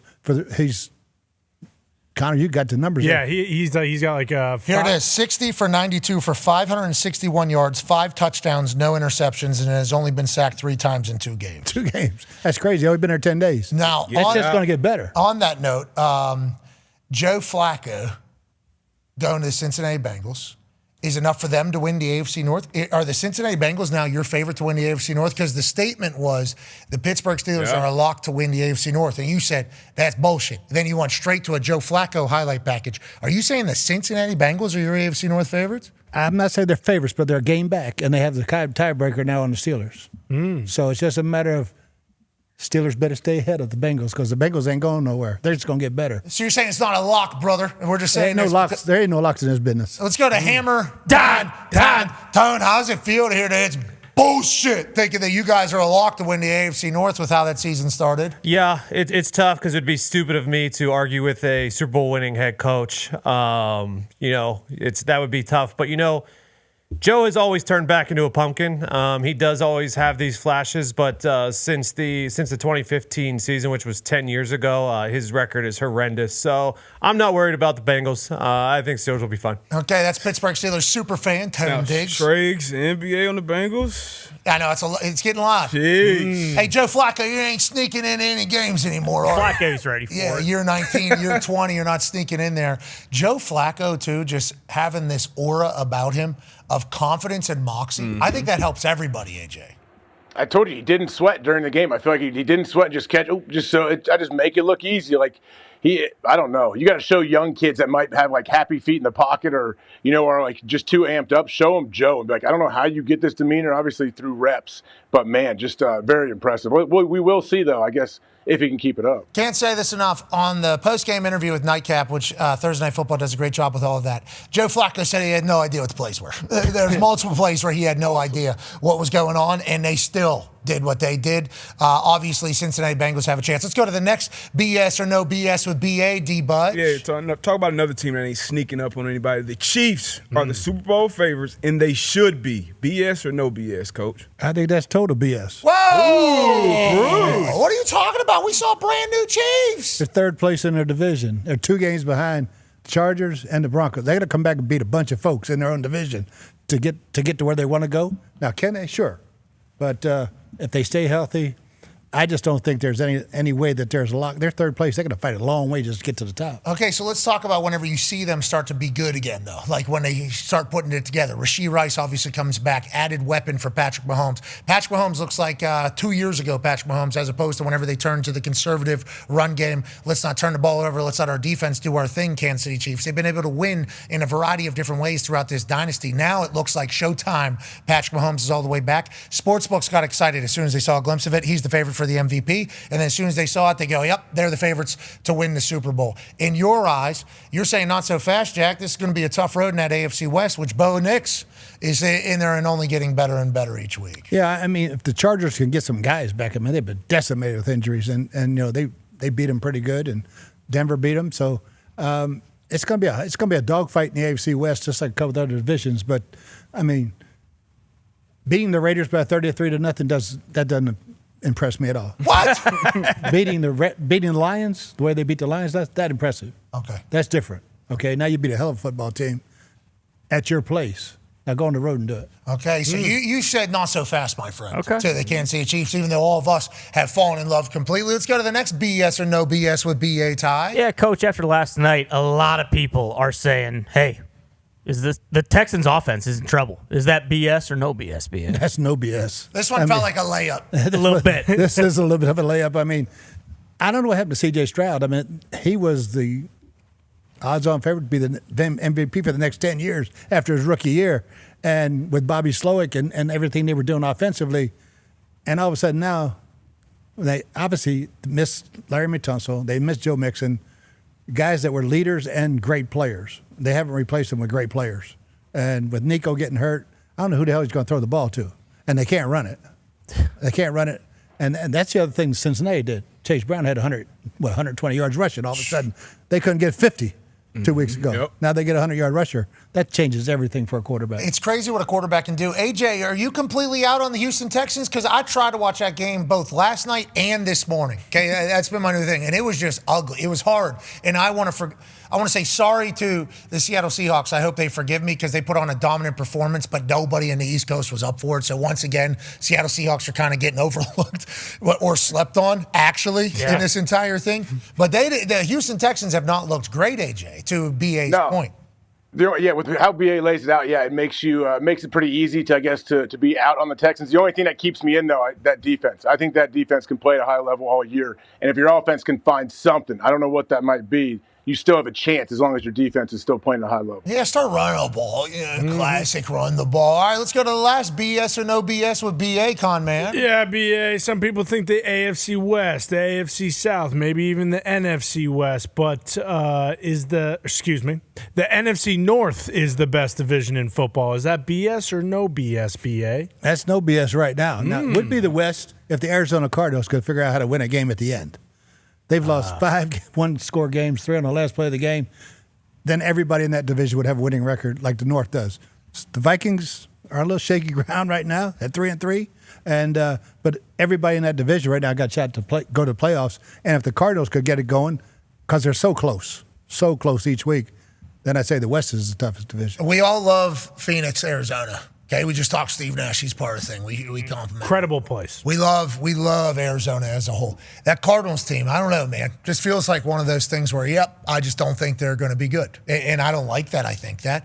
But it's just kind of becoming synonymous. And you talk about the last play of the game and 5 games they're not able to finish it. Look at the rest of that division. 5-2, 5-2, 5-2, 2-5. I guess we shouldn't just rule out the Cardinals for being bad. Maybe they're in an incredible division, Maybe. Yeah. 8 of their games are against 3 teams that could potentially, go on and win the whole damn Super Bowl out there in the NFC West. A little cannibalism potentially in the NFC West. And then the fact that the NFC North now is what it is obviously a spectacular testament to what the Lions have been able to do. Ben Johnson is doing with the Chicago Bears. And obviously KOC trying to figure it out whenever they got quarterback questions. Yeah, but to your point, just about the Cardinals, like you have that thought towards them, and maybe it's because the Patriots played the Saints. Like I feel better about the Saints than I do about the Arizona Cardinals. In the Saints, there's really not too much you can look at and be like they're great, but Rattler is kind of electric, and like Kelly Moe, I personally had no faith in Kelly Moe, but then you watch him play and it's like, oh shit, they're actually like playing their fucking asses off. And I'm not saying the Cardinals aren't doing that; they are. They're in all these games. It's just they don't. The Saints really coming into the season, nobody had any high hopes for them. You're saying they're playing their balls off still for Kelly Moe, which is good to establish the culture. I think they also have some salary cap stuff, so I think it was like a projected couple-year thing for the Saints. So them being 1-6, not a surprise. The Cardinals having Kyler, paying Kyler, and then having another year with Marvin Harrison Jr. and everything like that, it's like, at what point are they going to, at what point is all the plans going to be the... Well, that's the biggest thing because, like, it's pretty evident after the last 2 weeks. I mean, like, the Cardinals gave the Colts everything they could, like, everything on the road, damn near beat them. And then they look great against the Packers. So it's not this is like, I mean, if you've watched the games, Jacoby Brissett has made them look like 10 times better of a team than when Kyler is playing. And, like, that's not good when he's supposed to be your franchise quarterback. So, like, if they do want to win these games, like, it's tough to – they probably will go back to Kyler, but clearly Jacoby has been the better guy for them this year. I'm a fan of Kyler Murray, okay? Anybody that's that athletic and that successful in sports, I am a fan of. The amount of time that he has had to commit to sports throughout his life to be a top 10 pick in baseball and a top 10 pick, obviously, in football is incredibly impressive. But at this point, I'm starting to wonder, like, what his baseball career's been a lot better than the football career's right. I'm not saying that it can't be still. He's still young, man. Yeah, He's still got a lot of opportunity and everything like that. But it's crazy to think that always, like, what if? I wonder if he does that ever, AJ. I wonder if he ever does that. Remember the whole hoopla when he was coming out, like when he was getting drafted, like the whole baseball situation? He wouldn't really answer it. But yeah, was he a top 10 pick? I know he was first round pick. He was a top 10 pick. Ninth, right? Yeah. Yep. In baseball. And actually, like if he wouldn't have got drafted by the A's, who are, like perennially just like kind of a shitty franchise, like if it would have been one of these teams who has a massive payroll, like I wonder if that decision might have been muddied a little bit more. Yeah, because he's got a hose, right? Yes. This guy's got an absolute hose. He's a great hitter, too. Yeah, I heard he can hit the curveball. Yeah. He can see it in there. He can also hit the fastball. Yeah, only player ever drafted first round in both of them. And we know all these great athletes that's come through and been able to be drafted. Like, obviously, it'll always be the what if. Even Deion Sanders, first ballot Hall of Fame, greatest cornerback ever, he always talks about, what if I would have committed to baseball? I like baseball more. Jordan, the greatest basketball player ever, retired and went and played baseball. So it'll definitely always be the what if. But I feel like it's always the what if, or it's always something with Arizona. We're talking about being in these games. And even if you just look at that division as a whole, like everybody in that division kind of they have excuses. Like San Fran, they're injured. Most of a lot of their top tier players, including their starting quarterback, hurt. New head coach, new quarterback, knew a bunch of things in Seattle. LA coming into last year, nobody had them on the radar to go as far as they did. But every year, these coaches and these teams, they find a way to win. And we always say in the NFL, you are what your record is. It's a one possession league. We know that. It's a lot of games that come close to it. Will that quarterback and team marriage happen? We all remember the contract and the language that was in Kyler's contract that made a big stink about it. I think they changed it, but it's always going to be that what if. I'm very interested to see how it plays out, but I think we all can kind of see what's coming down the track. Yeah, because, they took Seattle and San Francisco to the last play of the game and lose on a kick. And it's just really one bounce of the ball, and they could be 4-3 and in the hunt. And so they're not a bad football team, and I do agree. They're playing better with Jacoby. Jacoby is he knows where he's going. He's lighting it up, and I don't know where they go when Kyler gets healthy. Oh, that seemed like pretty deep. They paid him a lot of money now. Jacoby's a great leader. When Jacoby was a backup quarterback here for the Indianapolis Colts, I think he was one calling team meetings. I think he comes from the Parcells tuna tree of leadership and everything like that. We are big fans of Jacoby around here. I was trying to get him the MVP. You were. For the Indianapolis Colts. Now, I don't think, he's necessarily winning one of BA's game balls. Okay? We started this seg last week. Who are your two game ball award winners, BA, from week 7 of the NFL football season? Well, the first one for me is no brainer. That's Joe Flacco. I love it. Yeah. What he did in that game on Thursday night. And again, only being there 10 days, not knowing half the damn plays, and just lighting up what is a great defense in the Steelers. And to have 33 targets to those two guys is amazing. I think what else is amazing, BA coach for the Steelers for a long time. You hear the way he's talking about him? Mm-hmm. Tomlin, obviously, Steelers long time. You hear the way he's talking about him? Right. The only people that aren't talking about Joe Flacco like this are people that didn't have to play his ass 2 times a year, whatever. It was really, really important, right? Exactly right. Because he can still spin it, man. And then NFC is Christian McCaffrey. Boy, there's a hell of an argument right now who the best back in the NFL is. We talked about Bijan a lot last week, and we saw Jamar Gibbs last night. But, man, Christian McCaffrey, he never goes away. 63% of their offense was him. Yes. That was a record for the year, actually, most by one player on a team for any of the teams this year. He's on pace to have, I think, like 1,200 both rushing and receiving. This is exactly what they were missing last year when Christian McCaffrey got hurt 4 days before the game started. What do you think, Christian? Can he continue this? Can this be a year-long thing for Christian McCaffrey? Yeah, as long as those guys up front stay healthy. Now they got Kittle back, who's one of the best blocking tight ends and receiving tight ends, and Jersey. All those guys, if they just stay healthy, they can start getting a couple wide receivers back. All right, Mac Jones is carrying them right now, playing his ass off. All right, but Brock Purdy will be back soon. Okay. Do you think that's a potential? No, I think they're sold on Brock. $200 million or something like that. Mm-hmm. Yeah, that's a lot of cash. That is a lot of cash. Good thing that Max getting them wins, though, and obviously when Brock Purdy comes back, we'll be excited to see him. But that is an interesting situation, brewing. Yeah, on the which Niners. is a good one, by the way, not a bad one. I got to give John Lynch credit, man. He's had a hell of a backup quarterback for the last 2 or 3 years. Yeah. You know, when got Sam, they've always got a guy that's either number one pick or first round pick as the backup. Yeah, he's franchise quarterback maker out there, John Lynch. You know, like Saban would have coaches come into his tree. They'd get a head coaching gig. Obviously, Baker Mayfield's turning offensive coordinators into head coaches. Might do that again this year. And then John Lynch, you come in as a backup quarterback. Kyle Shanahan coming in as a backup quarterback. You're going to go take over a franchise after this. You're welcome. Congratulations. That's a beautiful thing to be having over there. Yeah, incredible. And having CMC to kind of wrap the whole thing together is even better. Kittle said Shanahan told the entire team, like, hey, the game plan is Christian McCaffrey. This is going to be a Christian McCaffrey game. Like, what does that mean when you're a head coach telling your team something like that? It's a 5-star game, baby. Yep. And the 5 stars, he's getting the rock every way we can get it to him. And they're struggling at wide receiver, you know, and having Kittle back help. But, man, he put on a show in this game. Yeah, because it was fun to watch. They haven't been able to run the ball all year, really, till this game.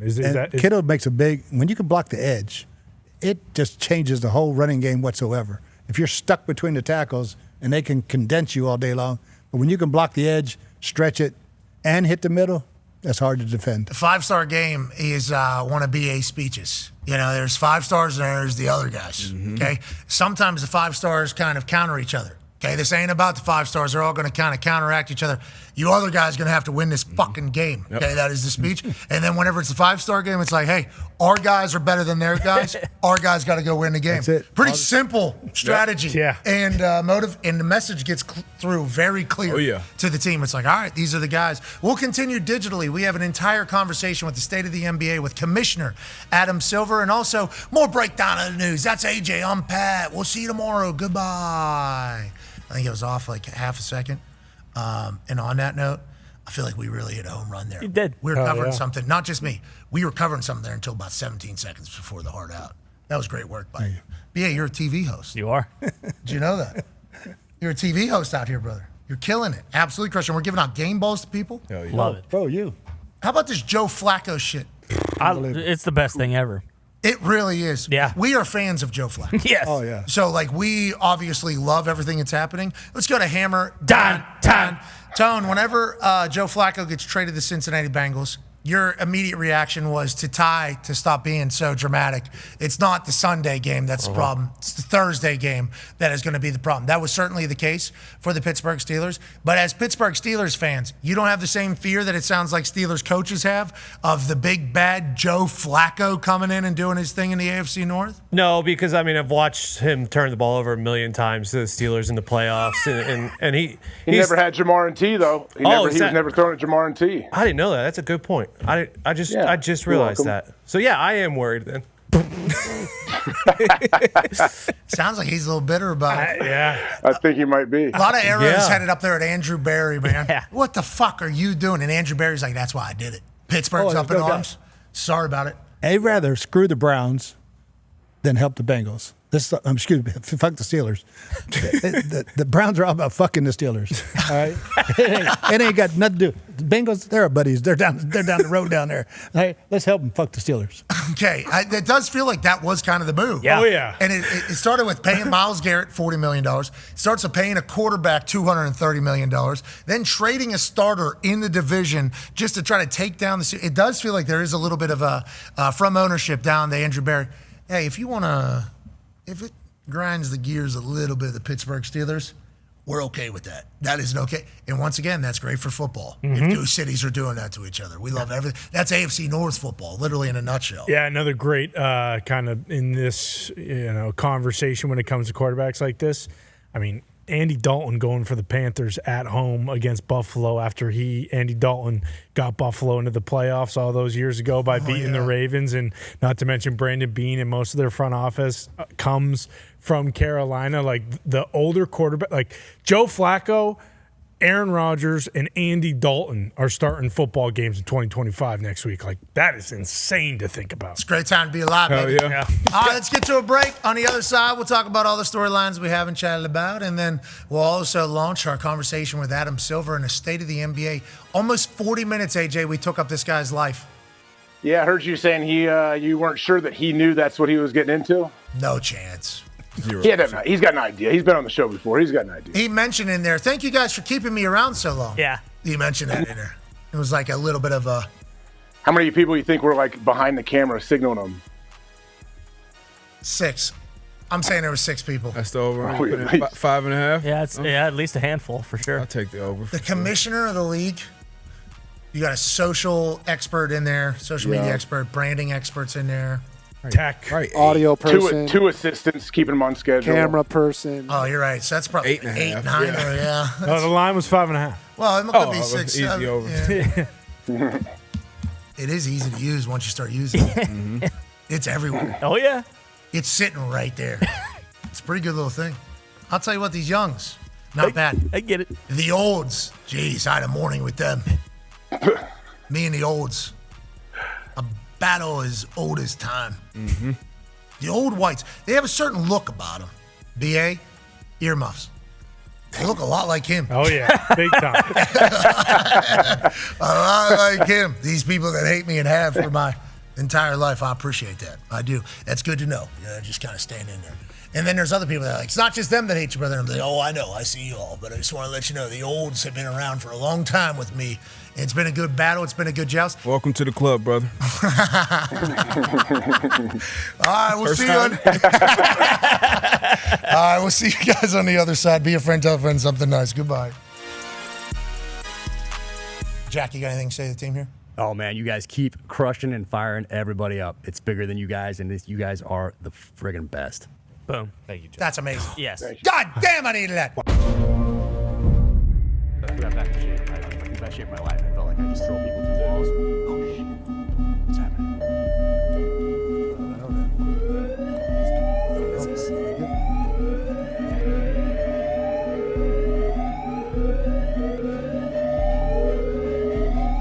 What the fuck is this? We interrupt your regular programming with breaking news. We have reports of a UAP approaching Indianapolis. They have messaged to officials they are coming to take over the world. Government agencies have been alerted that they plan to land and activate Earth's Armageddon switch. This is literally the scariest situation imaginable, a true doomsday scenario. Please stay calm, seek shelter immediately, and pray to whatever God or higher power you believe in. What is that? What? Landed here? I think Indianapolis. What? So that can't be. We gotta go find these motherfuckers. Yeah? That's what we need to do. I think it sounds like something you should do with Jack Carr. I don't know. We need to. Let's go. Come on. Let's go. All right, now let's go. Yeah. Let's...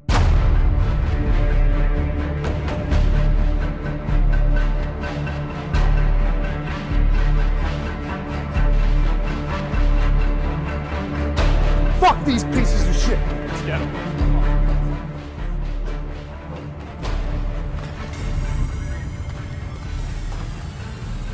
Oh, there it is, that motherfucker. It's here. It's here. It's the button. Yeah, it is. Oh. Hey, do you have a rifle? No, I got something better. I got something better.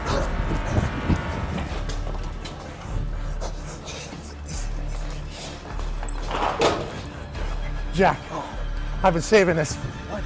Yeah. What is this thing? What? Ask for a rifle. What is this? Yeah, it kills aliens. Yeah, I bought it online, deep web. That's certainly convenient for us. All right, here we go. Hey, will you be my spotter?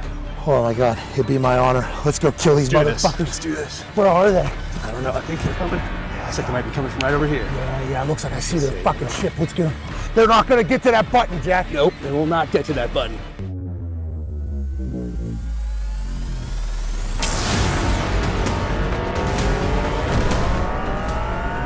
Is that one of them? Yeah.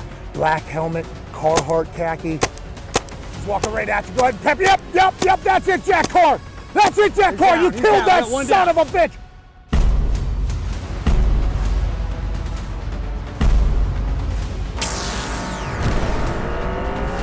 Oh Oh, there's another one. He looks the exact same, a little taller, a little bit more awkward. A little more awkward? Yeah, he's in the same spot, though. Go ahead and get him. Go ahead and get him. Go ahead. Yeah, there it is. Good hit, Jack Corr. Two down. Two dead aliens. Not on our watch.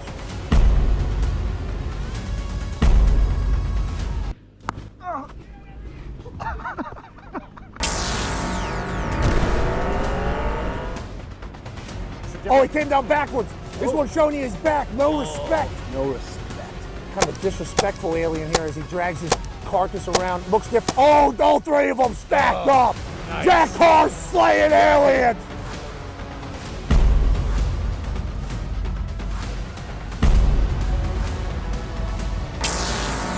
Oh, there's one more. It's a big one. Oh, he looks like an eater. He is an eater. Oh, man. This must be their supreme commander. Look at the size. He's looking at you, Jack. He's coming at you, Jack. He's coming at us, Jack. Get his big ass, Jack. Boom, boom. This guy's trying to take down our planet. Go the fuck out. That's it, Jack Corr.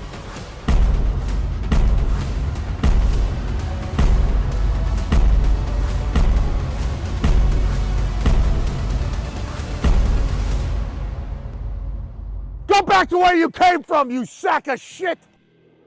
Hey,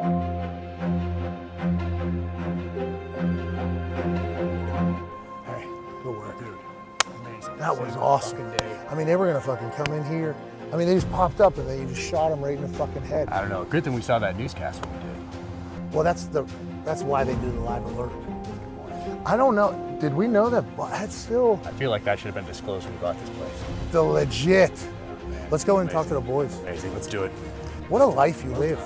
Man, I'm just glad you had this rifle and I had those binos. What are the odds of that? I mean, I could see him. good thing I carry those with me everywhere I go. The big one at the end really ate some fucking pain. Yeah, I feel like he stopped somewhere on the way in for a snack. Yes, he did. Yes, he did.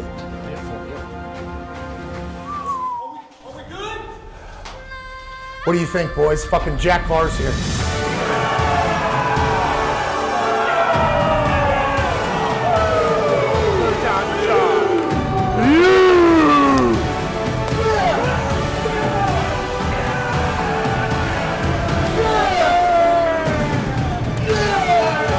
If that's not enough reason to buy his new book, I don't know what is. Fucker just saved the earth. And nobody would have known about it if it didn't just so happen to happen right here with all these cameras. Thank you, Jack Corr. Thank you, Jack Corr. Thank you, Jack. Thank you, Jack. Thanks, guys. Thank you, guys. Three-time World Saver Jack Corr has done it again. We're all mind blown that a global attack always seemingly happens when Jack Corr comes to the Thunderdome. But boy, we're thankful he's always there to save us all. On that note, Jack Corr's new book, Cry Havoc, is available now. It's a Vietnam-era thriller and the 8th installment of the multiple-time New York Times best-selling series Terminal List. Hell yeah, Jack Corr. Hell yeah. Hey, Why? let's go. This show stinks, and the fact that you listen, we are very, very thankful for. McAfee on the line with a gorgeous assist. The all-time leading tackler for the Green Bay Packers. You pink.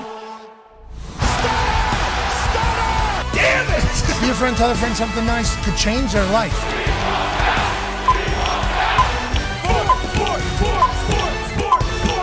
Hello, beautiful people, and welcome back to our humble abode, the Thunderdome, on this BA Day, October 21st, 2025. Hour 3 of the program begins now. Football! That's 47-year football coach BA, obviously with a great cadence there. That's AJ Hawk. You know, we haven't talked about it, so I think now is a good time to talk about it. AJ's hair looks cool. It does. Hey, AJ, your hair looks cool. Have you figured out what you're going to do? Is this what you're going to do with it going forward? Because you used to be scalp to straight back. Yeah. Then you changed your face completely with a whole new, we're growing this thing out. Thought maybe you were going back to draft Hawker, going back to all-time leading tackler for the Packers Hawker, long hair. Then you start shaping it a little bit. We want to let you know, we think it looks very good. You should be incredibly confident with what's going on your head right now. Oh, thank you. Yeah, I don't know. Who knows? I haven't put much thought into it. Just get a little low fade now, and we'll see what happens. Who knows? I like that, Age. got a barber, you got a routine, you go low fade, shave the face up a little bit, live your life. Yeah, of course. I mean, I know you've been shaving your face lately. That's a thing now, a new thing for you. Do you actually use like a razor, like our dads used to do back in the day? No, I got that metal, the foil. Okay, yeah. Yeah, the zero foil. Yeah, I just use hair clippers on mine. I used to use the hair clippers just straight across. Yeah. Yeah, so I used to do that, but it was always like little stabby. This one gets it down to like your baby's fresh, smooth in there. Could do it in the shower too. Yes. Take that thing into the shower. Goes like that. Tough to get some spots. As a new shaver, not really. This is very difficult here. It's I don't know how you guys do it. I'm going to be honest. I still yet to accomplish it. Every once in a while, there'll be like a 7 p.m. shadow, not even a 5 o'clock shadow on both my jaws. Then I start thinking to myself, wait, does it actually give me a little bit more of a jawline? Am I shading myself? Add shadows. Yeah, am I adding the shade? So then I started telling myself, don't even worry about shaving it. And then I started looking like an asshole. So it's a whole new world for me doing the shaving, but I am I'm enjoying the process. I do like it. I mean, never doing it before. It like kind of gives. Once I become a fat ass again post holidays, probably won't see it. You see the beard be back. But right now, it's been nice to have a little baby face. The Talks Tables here at Boston Connor at Ty Schmidt.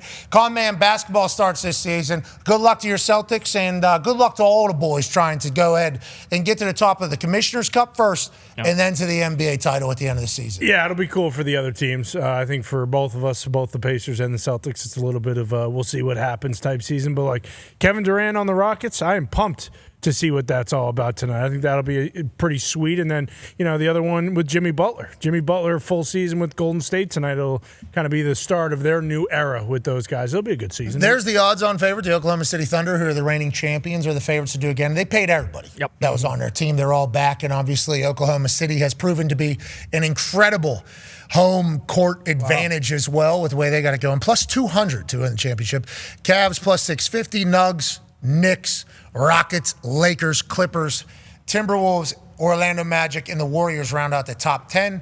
And the Celtics still sitting there pretty because they got Missoula, and they just put on a clinic against the media, the coaches. Yeah, if you're going to bet on them, it's kind of a cash-out situation. You can get them at really good odds there. Missoula and Jaylen Brown will help them, win a bunch of games. Then Tatum will come back, and those odds will change drastically. So you should bet on it and then cash out of it. Yeah, they're talking about Tatum coming back. Crazy, because the initial reports are like, he's done. And he's like, I never said that. Yeah, exactly. Wild. That is crazy. How many months would the playoffs be? Sorry. How many months would the playoffs be from post-surgery?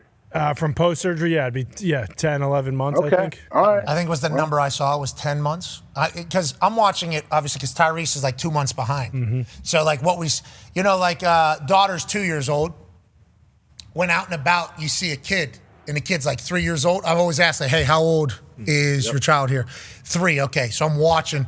Okay, so that's where she's headed to, because there's like little steps in that whole thing. Same thing with Tyrese and Tatum. I'll see a video come out of Tatum. I'm like, okay, immediately call Tyrese. Hey, how are we working on getting to standing dunking like Tatum is able to do right now? He's like, yeah, I'm moving, so he's probably chasing that as well. I assume they're in constant contact, but it's crazy with the Achilles that it's still just assumed like, hey, you're going to be out for a long time. And I think the worst part of it is you can move a little bit. And that's like a part of the problem. Like, no, you really can't. And we're seeing Aaron kind of come back from it now like 2 years later. Mm-hmm. Kevin Durant was able to bounce back quick, I think is what everybody kind of hopes for, especially as an older player, superstar player, and he continued at that level. The Achilles is difficult, though. I think it's a tough one, obviously. Absolutely, especially for these big guys who got to run on fucking hardwood for however many games a year. But with those odds, I'm surprised the Mavericks are so low. With we know Kyrie's, he won't be starting off the season healthy, but number 1 pick, you got Anthony Davis there, you got some depth. And are they behind the Boston Celtics? Yeah. Am I saying that correct? Yeah, that's longer odds than the Celtics. Surprising to me. Once again, Missoula will take Cooper Flag, and he'll break his back and choke him out if he has. Mm-hmm. Yeah, Jaylen Brown. He said if him and Jaylen Brown were getting in a fight, who would win? He'd say, I don't know, because we both die, because I'm not dying alone. Okay. He'd be the 1 seed. NBA coaches, I think, for sure. 1 seed. Oh, yeah. Interesting. Carlisle has real killer vibes, though. Yes, he does. Yeah, like he would potentially kind of the McDonald feel. Sure. Missoula's out there. JJ Redick. Yeah, bit of a dog. JJ Redick will fight till death. I think if we had to put I'm guessing Coach Spo is just very scrappy. Yeah. New Team of USA coach. Yeah. So I would hope that he would be willing to go to a day. I think we're good. We don't give enough credit to the toughness of basketball players. Let's not get crazy. Okay, let's not outdo ourselves here. But I think there is a little bit more to that league than just a bunch of divas that don't work hard. And I'm thankful for this season to get going, and maybe the Pacers are able to figure it out. Obviously, Coach B.A. is here. There's some news coming out of the NFL world because the owners are having their meetings right now, which I don't think we knew about. We should have been on top of that. We apologize. Woody Johnson was asked about the state of the Jets and the state of his head coach, Aaron Glenn, in his first year here. And obviously, as you recall, Aaron Rodgers this past offseason flew from Los Angeles to New Jersey to meet with the new head coach and GM. And the way he tells the story is that thing ended before it even started. Aaron Glenn said, we're going in a different direction, basically kicked him out of the building. And Aaron said, well, what the fuck I fly out here for? You could have told me this on the phone. Now Aaron Glenn, obviously after a rough start with the New York Jets, is getting a lot of heat, a lot of conversation. Woody Johnson was tasked with asking some questions or answering some questions. Here's what he had to say from Tom Rock at Newsday Sports. What's your confidence level in Aaron to turn it around? Well, it looks like he's turning around parts of it.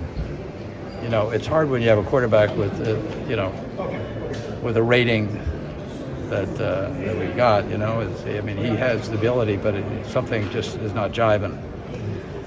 But if you look at any head coach with a quarterback like that, you're going to see similar results if you go across the league. You have to play consistently with, at that position, and that's what we're going to try to do for the remainder of the season. So what gives you hope then? Just to give hope. I just think defense, special teams are doing better. Defense is pretty good, and if we can just complete a pass, it would look good. We got to complete some passes. You got to convince them that you can do something. Otherwise, it's hard to have have a game that you can win. What do you say to the fans who've lost hope? I know it's early. So, yeah, what do you want this guy to do? Our quarterback stinks. Is kind of what Woody Real Johnson. vote of confidence there for the QB, man. That's tough. Paid him $20 million a year. You got to be able to just complete a pass. That is something you got to be able to give confidence to the coaches in calling it. And we appreciate that in real time being reported from the owners' meetings. But yeah, I appreciate the fact that Woody Johnson's like, you guys think Aaron Glenn's a problem? Fucking look at the quarterback that I paid $20 million a year after we kicked Aaron Rodgers out of here. That's an interesting dilemma, but I think it is the truth that we're all kind of seeing with this Jets team. But it's tough coming from ownership is probably how Justin Fields is feeling. Yeah, I guess what were expectations for the Jets coming into this year? Like, okay, somehow if they had won one or two games so far this year, would we be okay and people wouldn't be questioning his job or what? Paid Garrett Wilson, paid Justin Fields $20 million, paid Sauce Gardner, have a good defense. Aaron Glenn's coming in, we assume, with a brand new mindset for the entire building. They were obviously very focused on turning that place around and trying to become a contender and a winner. And then it's just same old Jets stuff, I think is what Jets fans would say. But I would like to say, okay, even though Aaron Rodgers Tuesday was something that we were very lucky to be a part of, we didn't mind Aaron Glenn moving on from Aaron Rodgers. We didn't mind the decision to kind of go ahead and have your own team. So I think it's going to take a couple years, obviously, to have to change a culture at a place, but I think everybody was hoping that they'd be able to do it quicker. What are your thoughts on what Woody Johnson said there about the reality of the Jets season? It's going to be hard to go in that locker room right now as the owner and look at your quarterback, if he's still the quarterback. I would think they're going with Tyrod Taylor the rest of the year. Yeah. I mean, after that, for sure. Tyrod just about beat the Bucs a couple of weeks ago down in Tampa. Last second field goal when the Bucs win. The Jets are close.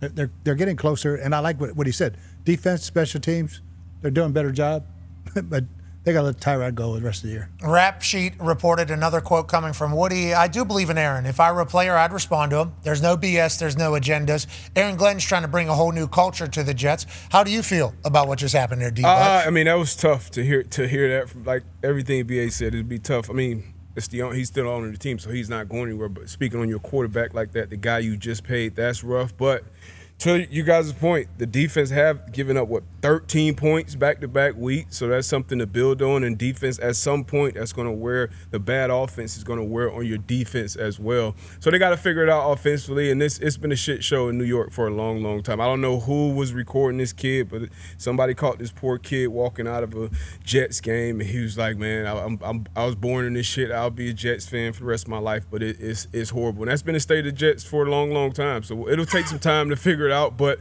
at this point, what's today's day? October 21st. I still believe in Aaron Glenn. I'll give him some time. Me too. AJ, you? Yeah, you got to have at least a season and an offseason, That was right, awesome. to figure things out. Yeah, that was. We need a little bit more of those. Yeah, that was sick. We need a little bit more of those. Yeah. Yeah. But we've seen this team, this organization, suck the soul out of somebody. Robert Saleh didn't smile for 5 years. Yeah. Okay, and he was the guy that was all over the field Yeah. for the San Francisco 49ers, and he's back. So I like seeing that from Aaron Glenn, but he knew what he was signing up for. He took the New York Jets coaching job. Yeah, exactly. Yeah. Okay, he knew exactly what he was signing up for, you would assume. And Tyrod Taylor, much like Joe Flacco, he'll do it. And there's a reason why he's still in the league right now. Like everybody talks about these older players. Oh, why they have these older? Because these fuckers are good at football. And they also know a lot about it. Yeah, So if the Jets are able to somehow maintain on the offensive side, and their defense and special teams are able to do some shit, Aaron Glenn steals some wins, goes into the offseason, everything's on the up and up. Let's find our quarterback for the future. Let's go ahead and do this. And the Jets fans will all be all the way back. Michael Cole, yeah, we got our culture back. We're a tough team. You see Aaron Glenn? That's what he did. And then I fear. You're right. Then I fear that next year comes, and then all of a sudden it'll be some new shit that they'll figure out. And that's what Jets fans fear as well. There's just always some new shit that's going to come down from the clouds and rain on the New York Jets' success. Is how Jets fans feel. That's going to be a tough culture to change, brother. That's going to be a tough culture Really to change. tough. It takes some time. I'm wondering, how's Greeny doing? Is Greeny all right? Like, have we checked on him lately with the Jets? Or did he just completely just give up? I think he's packed it in. Yeah, this is normal. This is normal Jets. Could you imagine him listening to that Woody Johnson quote there for the first time? Whoa, whoa, whoa. Yeah. Do we have to say that? I don't know if we have to say that. There's some things we probably don't have to say publicly, but I guess that's one of them that we just need to let fly as the ownership of the New York Jets, which a lot of people have brought into question. A lot of people have said ownership is part of the problem. And we're not going to say that this particular answer is part of the problem, but we do know you're not hearing other owners throw the quarterback under the bus in most situations. Certainly not. So that's certainly an outlier. Yeah, and that's the thing about when they signed Fields. It wasn't like, oh, this is stupid. Like, Fields won a bunch of games for the Steelers last year. So you kind of thought that they were going to go with the running offense, drain the clock, and then, it turns out they're trying to throw it and they can. And, maybe this is an MCDC umbrella type thing. Any really, really poopy organization you go to, it's going to take some time. Ben Johnson would be the outlier because, that setup was kind of perfect for him. We also probably should have known when multiple people came on the show and they said that the Jets' formula for winning every game was like, hey, they got to win 13-10 every single week. Like, they got to play from ahead. If they're down by 10 points, they're going to be screwed because they can't throw the ball the way that they're going to want. It's like the NFL's not like that. We had teams scoring 30 to 40 points every week. So it wasn't exactly a stroke of confidence going into the season, but it's New York, so, people get excited. How's Greeny feeling? Well, we have some tweets from him during games. For the second consecutive week, Aaron Glenn chose to let the half end without attempting a Hail Mary. With a team that didn't score a touchdown in either game, it's inexcusable. Hashtag Jets. Seems like Greeny's already on his way out of this whole thing. And Woody Johnson's reading his tweets. I agree, man, but what do you want him to do? The guy can't complete a pass. The guy can't. You think we're going to do a Hail Mary? Every throw is a Hail Mary. We're running bubble screens and we're calling them Hail Marys over there with Justin Fields. Good luck to the Jets and Justin Fields. Don't worry about it. He's paying you. Check with cash. When's the last time Jets have been like good? Sustained. I know Rex September Ryan. 11th. 2023. Yes. First 4 games. Or 4 plays. Do you remember that? I do. The entrance. That was sweet. They were good. Yeah. I think they were good there. Yeah, it was Fitzmagic 2015, Brandon Marshall, Eric Decker. So that was the last time I think they won 10 games or 9 games, and it was Todd Bowles, I think. How about you, during your 47 years of coaching, 27 in the NFL, how many of those decades were the Jets good? 2 at least. Do you remember Parcells, and then Curtis Martin. Sanchez had a little run. Curtis Martin, all those guys, and Vinny. Rex Ryan. Sanchez took him to the Rex AFC Championship. Yeah. We played him in the championship game in Pittsburgh. Yeah, we played him as well. Dougie O'Brien missed that field goal. Oh, yeah. Who? It was Herm Edwards, yeah. Who missed the field goal? Doug Bryan. I don't remember him. He was kicker for the Saints and was up at Jets, and it was like 10 below zero, and we ended up winning that game. Rex Ryan had them rolling. Yeah, Chris Ivory. I think that was Herm. I think Herm was the head coach that year. So Herm Edwards. So you need somebody that's pretty, feels like you have to take on that entire thing. You talk about Herm, obviously very, what would that? That's why you play the game, baby. Extrovert. I think he's a good extrovert. Rex Ryan, obviously, big time extrovert. Aaron Glenn has a lot of dog mentalities. Feels like that might be the style of coach that you need to be able to win at the Jets. That Rex Ryan run was fun. That was a fun time. That was ground and pound and defense. They had a great defense week in and week out. That was the year actually that was second year with 14-2. They Scott, came in. all them. They can't wait that moment. They came in New England, won, and then went to the AFC Championship. But that was a few years, and then you talked about the Curtis Martin in that era back then. But like as far as like sustained, the Giants, they have a run now where it's been a shit show. But we all can remember when the Giants won a couple Super Bowls, did their thing. So like the Jets, man, it's been a long, long time. On that note, Nick Mangold, pulling for you, brother. Nick. I know we shouldn't expect updates all the time. I think next update could come in November, I think is what he said. For the next month or so, he has to go through dialysis. I think we'll get a heads up in November. We're obviously, hey, Nick, we love you, dude. We absolutely love you. And I think from this all, there's going to be incredible awareness of what organ donors or being a donor can do for other people's lives. Obviously, Nick, but many others that are currently waiting for anything in the hospital. So we love you, Nick. Nick was a great thing for the Jets. Yeah. Oh, yeah. Lovable. He was the leader of that. That was the only player for a while for New England. It's like, well, the Jets suck, but they do have Nick Mangold. And then when Sanchez and, Chris Ivory and those boys started running and going to those AFC championships. Alan Faneca. Yeah, Faneca. Yeah, I forgot about Faneca. DeBrickashaw together. Yeah. Woody. Well, yeah, Damian Woody, right, was also on that team. Here's how you can help Nick Mangold. You can scan that QR code or go to columbiasurgery.org/kidney-transplant. Sign up at the link, and then you'll get some tests to see what your blood type is, and then they'll let you know who you can help, whether it's Nick Mangold or many others that are looking for any type of help and just kind of waiting, literally, for somebody to help them save their lives. Nick Mangold is one of those people with type O blood. There are many others as well. Hopefully that story will inspire people to give back. Now, before we run the Adam Silver conversation, which is great, we have to do some sort of giveaway, don't we? Do we have to do some sort of giveaway, AJ? Is BA going to putt again? Because, that was a flawless performance. I don't know if we should have BA do anything after the 4 putts ever again. It's kind of difficult for this entire game. First day of NBA, we could have DeBone, maybe, or one of D-Bone and Butt to maybe shoot one of the U-ball shots. Okay. Yeah, Bone and Butt team. Yeah, put them out. Yeah, Bone and Butt team. When was the last time you guys played with Bone and Butt? When did you guys last time you guys played? Wednesday. Because we didn't play yesterday. You guys, ducked the smoke yesterday. Yeah, had some things to figure out. Got a lot going on in life right now. Had a lot of business. T-Bone throwing a U-ball is the right way to do this. Hell yeah, Bone. Hey, T-Bone, will you please step out here to the U-ball court in the middle of the Thunderdome? Your presence is a necessity at this point for a giveaway. Now, D-Bone is a champion of U-ball in the past. He is not currently the champion. That championship basketball obviously resides right here on my desk down there, down left right there. It is a bedazzled ball, which is certainly fantastic. Shout out to the NBA sending it. Boom, right there. Boom. That is a bedazzled ball. That is perfect for the U-ball title, actually. That would be a U-ball if it wouldn't shatter if we were to shoot it. Correct. Somebody took a lot of time on that. We are very grateful for the NBA sending that to us. It is currently me and Foxy's U-ball title. Okay, so as it's won, it'll move? Yeah, it'll move. Yeah, it'll move. Nice. Probably not, though. Because me and Foxy got to figure it out. Will D-Bone have it figured out? Will he be able to win 25 people $500? Coach, will you please give D-Bone, a D3 national champion offensive lineman, little maybe words of encouragement before he attempts the impossible, which is make one U-ball shot from the opposite free throw line. Go ahead, Coach. Okay, now, brother, we had this opportunity not long ago. Never know you didn't get that opportunity. Make the best of it, my man. Boom. We only have right now, D-Bone. 25 people could win Take a deep breath and let it $500. fly. Let it fly. Take a deep breath, says Coach B.A. Shoot any of them? What's that? Nope. No, he throws He them. only throws them? That's okay. Foot's not on the line. Jesus Christ. Why don't you shoot?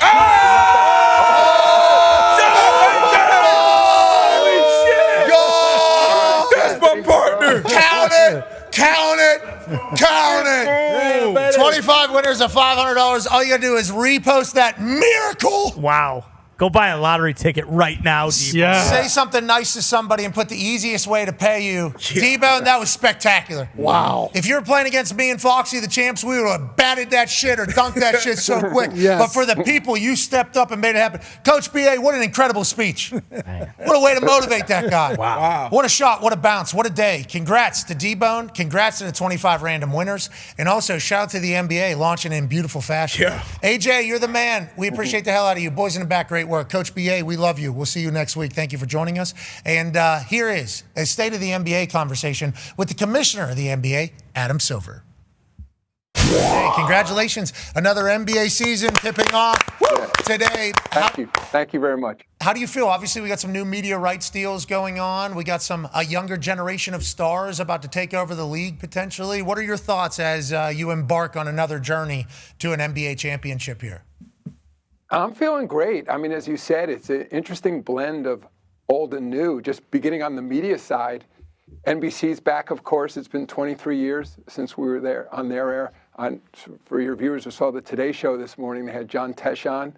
They brought back Round Ball Rock. Dun-dun-dun-dun-dun-dun. So that's wonderful. And with Round Ball Rock came Michael Jordan, so he's going to be on tonight's NBC telecast, being interviewed by Mike Tirico. So, but on maybe more importantly on the basketball side, as I said, we got, Oklahoma City thinks, they're going to be right back there this year. But of course, we've had 7 different champions over the last 7 years.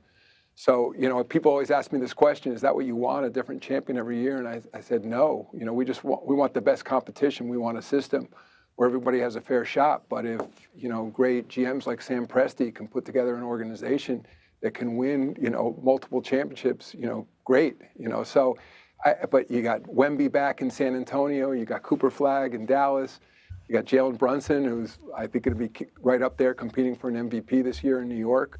So, and sorry about the Pacers. Yeah, okay. They're going to fight their way through it, but Tyrese, it was heartbreaking, obviously, to see him go down in Game 7. But, he and I have been texting back and forth. He's going to be right back there.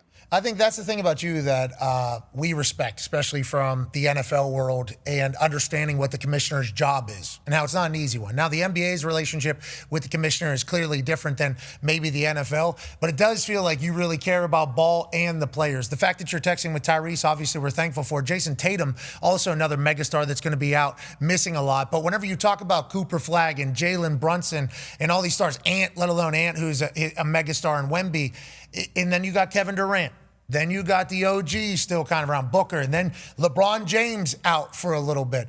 How do you kind of view, you talk about it a transition era, but as a commissioner, obviously you would like the next generation to kind of take the next big step. Is that kind of goals for this season as you lay them out from a league? It's like, all right, we'd like our young stars to kind of do their thing. It's in their hands potentially in the next couple of years. Let's see what we have going forward. Is that something that the league thinks about or you think about? Absolutely. By the way, I should say, I'm a Duke guy, so with Jason Tatum, in his spare time now as he's recovering from his injury, he's been named, I forget the exact title, but he's got a Duke basketball title now. So he's helping recruit and run the program down there. So, these guys are keeping busy in college, even when they're not on the floor.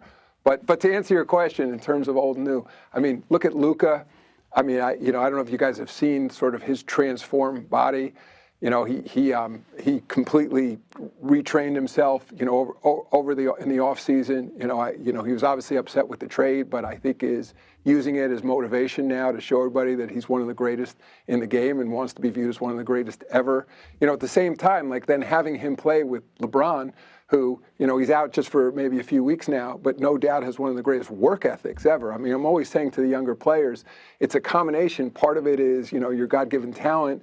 Part of it is, the training and coaching you get, the mentorship to be put in that position. But once you're in the league, the really great ones, and from the NFL, have these incredible work ethics. I think people don't understand how hard a player like LeBron works to be able, he's about to be 41, to play at that level for that long. So yeah, they're going to get dinged up along the way. He's got a little injury now, but I'm hoping for a much younger player like Luka, he realizes that there's a lot more to it than just having that talent, that in that experience, that you see what a guy like LeBron is actually doing. And by the way, as over some of these Olympic teams I've been with around over the years when these stars come together.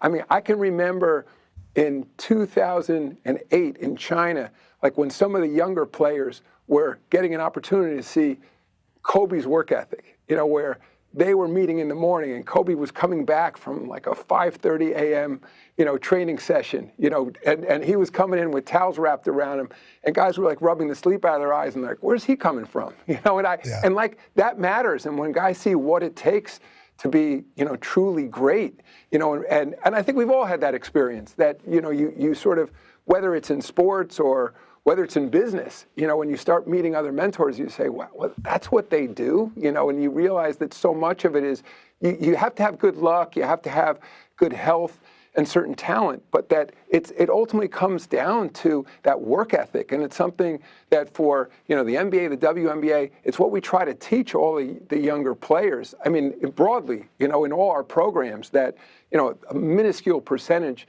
of players are going to be fortunate, as you were, to play at the highest level, whether in top college programs or top pro programs. But like that rub off of those values that come from sports, it's truly remarkable. Yeah, sports help people in everyday life. I think you have to be a team sport person to do anything. Like my daughter, obviously, she's a dog, and I can't wait to watch her, but she's going to play team sports because she's going to learn a lot of things through that she's going to carry into her life. I agree with that. And I think after watching the NBA more and also getting to know a lot of these NBA guys, there used to be, I think, kind of a narrative about the NBA players being soft. These guys are soft because there was, they're resting some games, they're not resting some games. And then you meet these guys that are at the top, and it's like, these are dogs through and through. And you go back through the history of the game. I mean, you guys got them on NBC's coverage. Give me the basketball. Give me I'm gonna dunk it. Yeah, we can't wait for that, obviously, with MJ being back. But that Mamba mentality you talk about, and then I can echo that sentiment about, like, I had Adam Vinatieri. Okay, I had Adam Vinatieri literally on the same team. It's like, hey, what does this guy do? And I'm just going to try to do that. The NBA does feel like a family whenever it comes to that type of thing. And I think you guys are in a great spot just from what I've witnessed and the people that I've gotten a chance to chat about. And your league's a fun league to be a fan of at this exact moment, especially with all the different media broadcast partners and also you leaning into the digital side of things, which I respect and appreciate because you guys are a digital league. You guys take over the internet. On that note, Rushmore on X, Dunkers is available now. Have you seen this? Shaq and Reggie Miller put up their Mount Rushmores of dunkers throughout the history of the game. We'll send it over to you to get your opinion on it. It is a fantastic combo about the history of basketball, basically, and rim rocking. So I like where your league's at. I assume you do as well. Now, the world that we're in is a little bit different than maybe 15, 20 years ago, especially with all eyes on the money side of things during these games. Go ahead, D-Butch. Yeah, Adam, with the huge growth of the game and obviously growth of sports betting as well, I can't wait to put a 12-game team parlay together tonight. But how do you balance, I guess, protecting the integrity of the game? And how do you balance that with the growth and obviously the relationships that you have with these sports betting partners? Interestingly enough, I think in the modern digital era, the choice is between legalized sports betting or illegal sports betting, not do you want sports betting or not.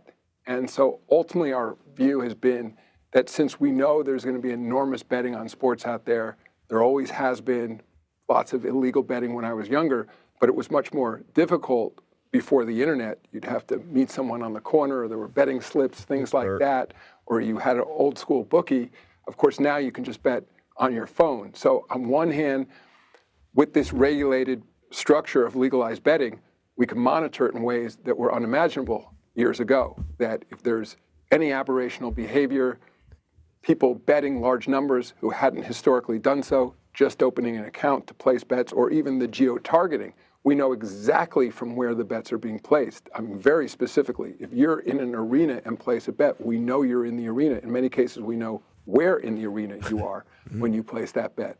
So sort of analogize to a stock market where there's, of course, there's a legal framework, but there's lines that make activity illegal, like insider trading, for example. So you have potentially the equivalent in sports where somebody may have inside information. It could be a player, and the worst case scenario is a player who's trying to impact their own performance for a bet, or it may be people around a player. And it may be unintentional on the part of a player, but somebody who's around the player knows that the player isn't feeling well or isn't going to play, even though that hasn't been announced yet. So, we have a framework, a structure in place to monitor, to prevent those kinds of things happening, so that there is the information is available to potential bettors, so that it's a level playing field in terms of placing those bets. But there's no question. It introduces a whole new set of issues. One of the issues you see in arenas, and I hear from players and coaches on this, are fans. Oh, yeah. I mean, who are yelling out about, especially when it's a prop bet. It's my parlay! Yeah. Oh, yeah. Yeah, but it's often the case that, your team wins and a player scores, 25 points, but the fan bettor had bet that the player was going to score 28 points or 30 points or whatever else. So I would say one thing, we sent a memo out to our teams recently, and we made it clear in conversations with them that we want to see strict enforcement of those rules. I mean, we have to protect the competitors. We want to protect the environment in the arena of people getting out of hand. I mean, but as I said, we accept betting is legal in roughly 35 states now in the United States. It's unlikely to go away. I think probably there should be more regulation, frankly. It may be surprising to hear from me. I wish there was federal legislation rather than state by state. I think you got to monitor the amount of promotion, the amount of advertising around it. And also, we've pulled back. It's not completely in our control, but we've asked some of our partners to pull back some of the prop bets, especially when they're on two-way players, guys who don't have the same stake in the competition, where, it's too easy to manipulate something which seems otherwise small and inconsequential to the overall score.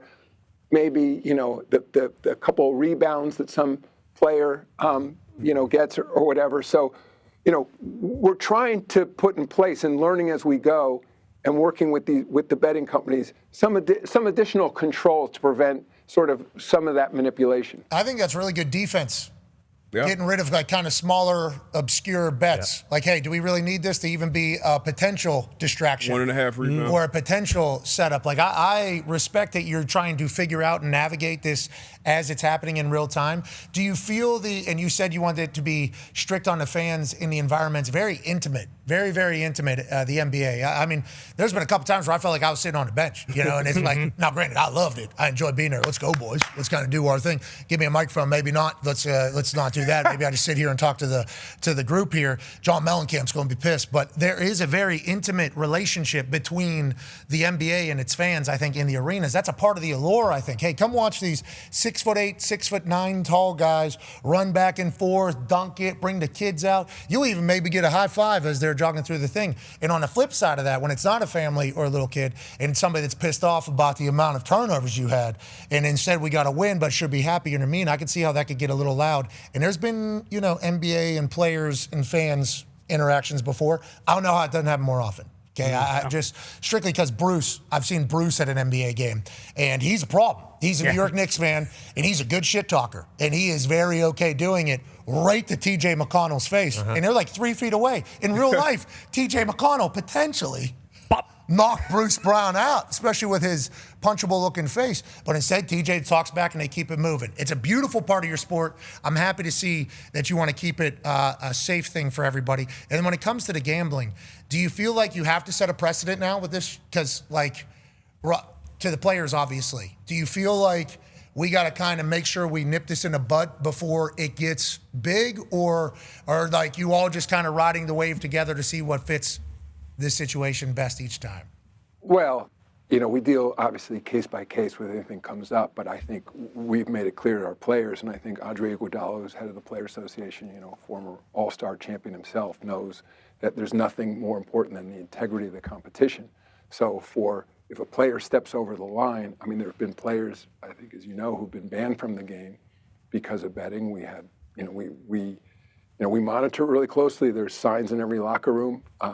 We have continuing education throughout the year, just so guys know that, it's a really bright line. Because the problem with all those prop bets is that I always worry, I'm sure there are players who would never, ever think they would want to manipulate the ultimate outcome of the game. They wouldn't want to do that to their teammates. They wouldn't want to do it to themselves, but are thinking, oh, what's the difference if, I have one fewer, more rebound or whatever else. So that's why, we've made it clear there's very strict enforcement that anything you do around betting, just the mere betting on a game, even if it had nothing to do with your particular performance, will result in a suspension, and possibly the end of your career. So, again, we live in an environment of legalized sports betting. And by the way, not just in the United States, but the NBA is a global league.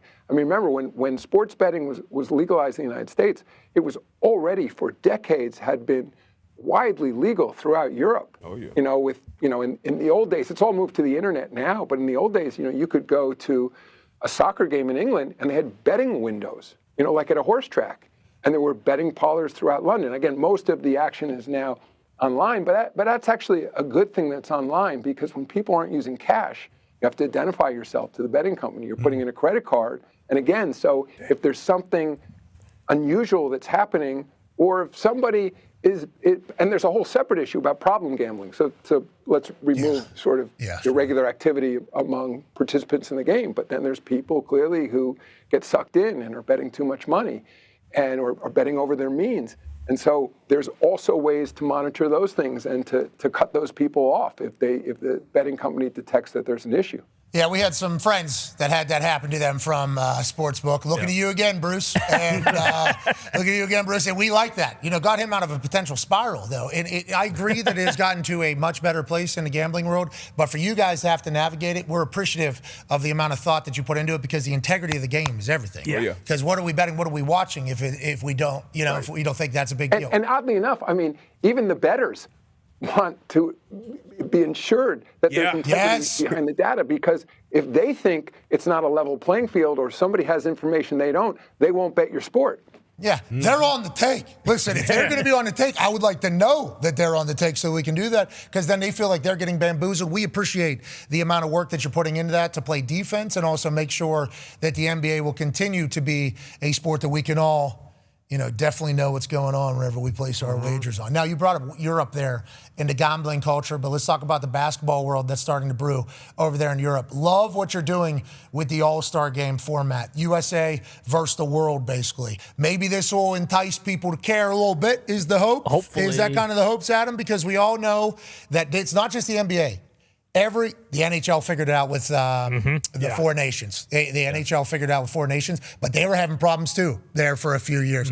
Baseball obviously has the home run derby. They were going back and forth with like home field advantage in the playoffs. They kind of got rid of that. The NFL had a problem for a while. It was bad football. It was bad football. Now they try to make it a festival. So these all-star games and festivities aren't the easiest things to nail. Okay, you guys saw what the NHL did and thought maybe we'll take a hack at that. Saw what the Olympics were for the entire world. We'll try to pull on that.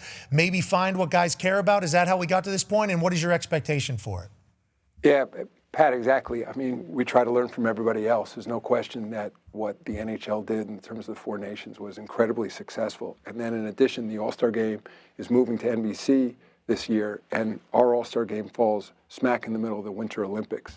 So we want to take advantage of the fact that you have this global international competition, where the country is focused on, on USA, and taking on other countries. So we're going to move to a Ryder Cup type format, again, like taking from golf as well as hockey.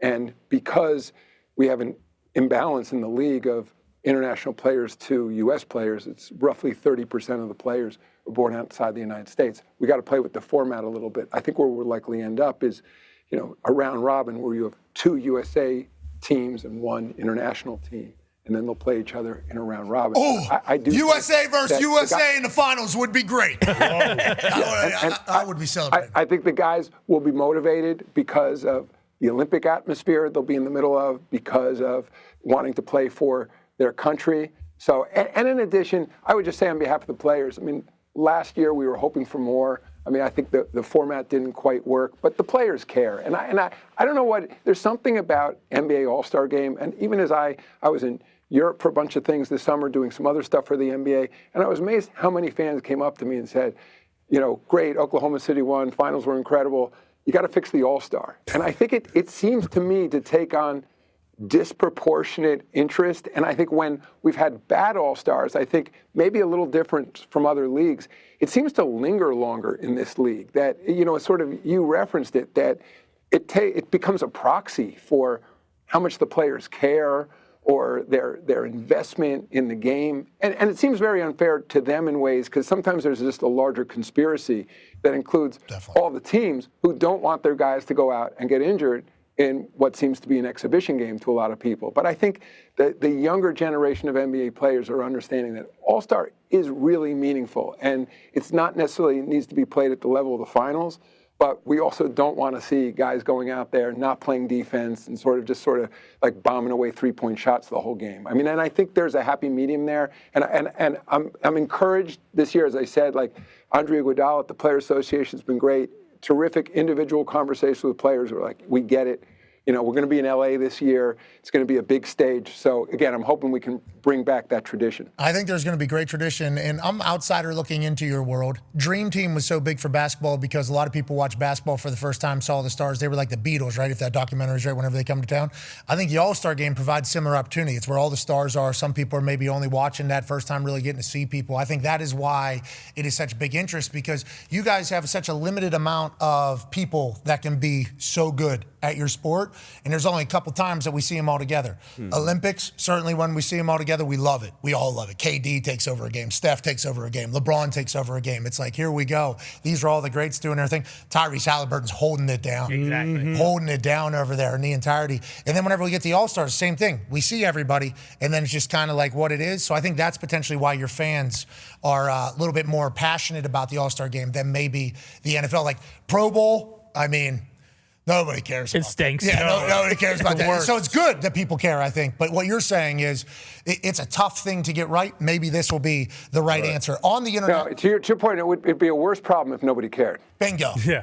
I think it's a good thing, but also figure it out, Adam. Fix it. Figure it out. Need to figure it out. This thing that can only hurt people for the future as they're trying to win an actual championship, and there's a lot of money on the line. Other people are getting arrested. The best players don't get arrested. Go ahead, and nobody's dunking. Don't want to hurt themselves. Just, Adam, figure it out, dude. Please. Make it great, okay? We need that thing to be amazing. Now, you talk about the international team and how great they have got. I'll tell you, I wanted the USA versus USA final. I'm thinking that's probably not going to happen because what's going on overseas with this sport is obviously incredible. Go ahead, Con Man. Yeah, Commish, you just said it. 30% of the players in the NBA are international. But, I mean, if you look at the MVPs, damn near 100% of the MVPs are international now because of I think our last 7. Yeah, the last 7 of them. There it is. I thought there was a number there. But the NBA International is huge. NBA Europe is going to be massive. How did you kind of, decide to launch it this year or next year or whenever it's launching? And then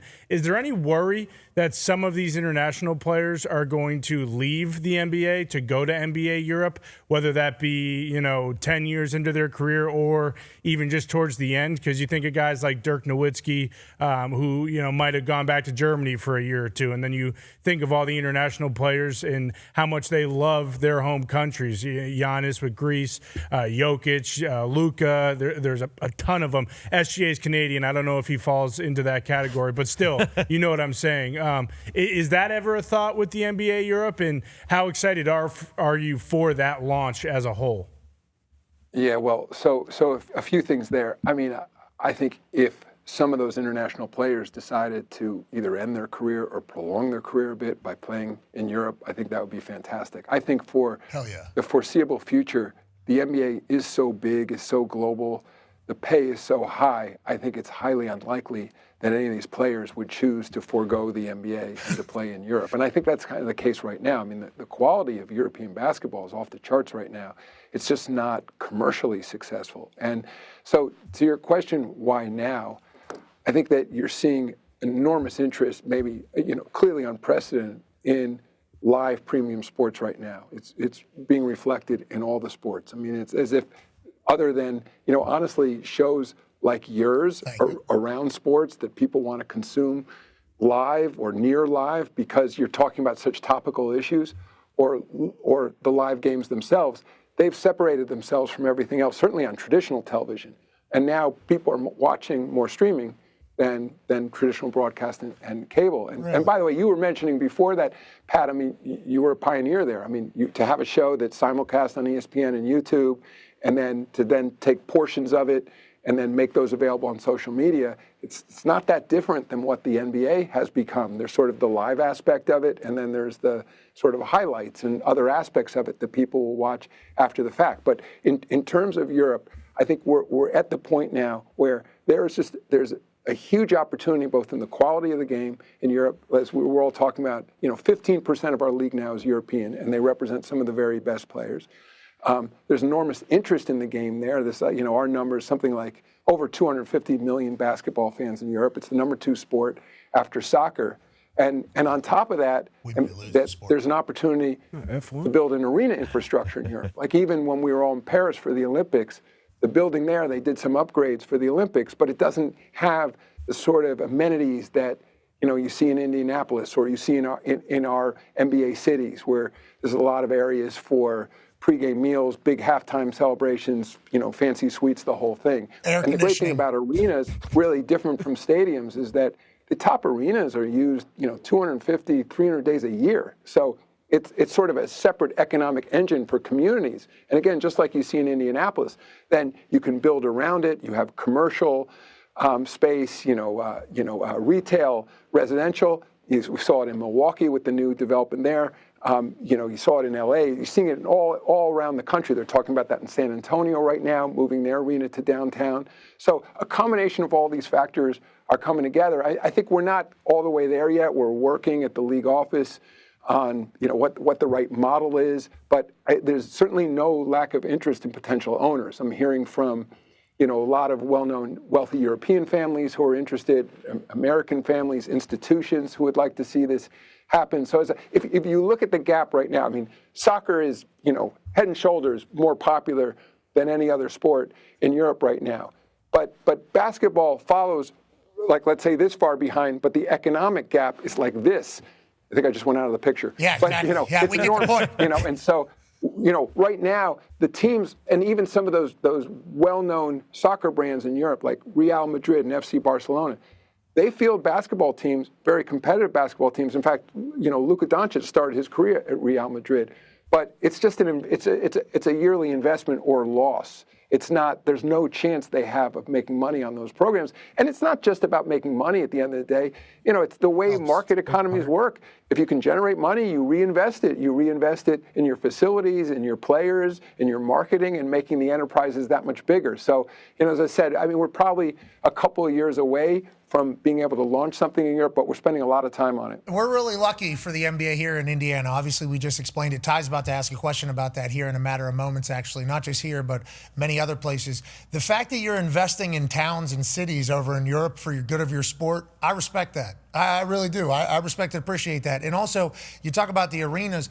We're talking about building stadiums in the NFL. You need a lot of space to do that. Mm-hmm. Arena's a little bit different ballgame. I'm not saying you don't need a lot of space, but the footprint obviously much smaller in these towns. And if you can get those things up, bring the city around. I don't like what's going on with American basketball's future. Okay, I don't like. And Pat, I'll just say the other issue with stadiums, it's hard to fill them for whatever the NFL represents, with preseason, 10 dates or whatever it is. Maybe you get a Super Bowl occasionally. You better watch what you talk about. There's only so many acts these days. There's only so many Taylor Swifts and Beyoncés or whatever else who can truly fill a stadium. And then some of the roof stadiums, they can bring in some corporate, big sales, organizations coming in and a few other things like that. But arena business is very different. As I said, like arenas, because they're smaller, they're obviously roofed facilities. You can, in many of these buildings, it's like 300 dates a year they're active.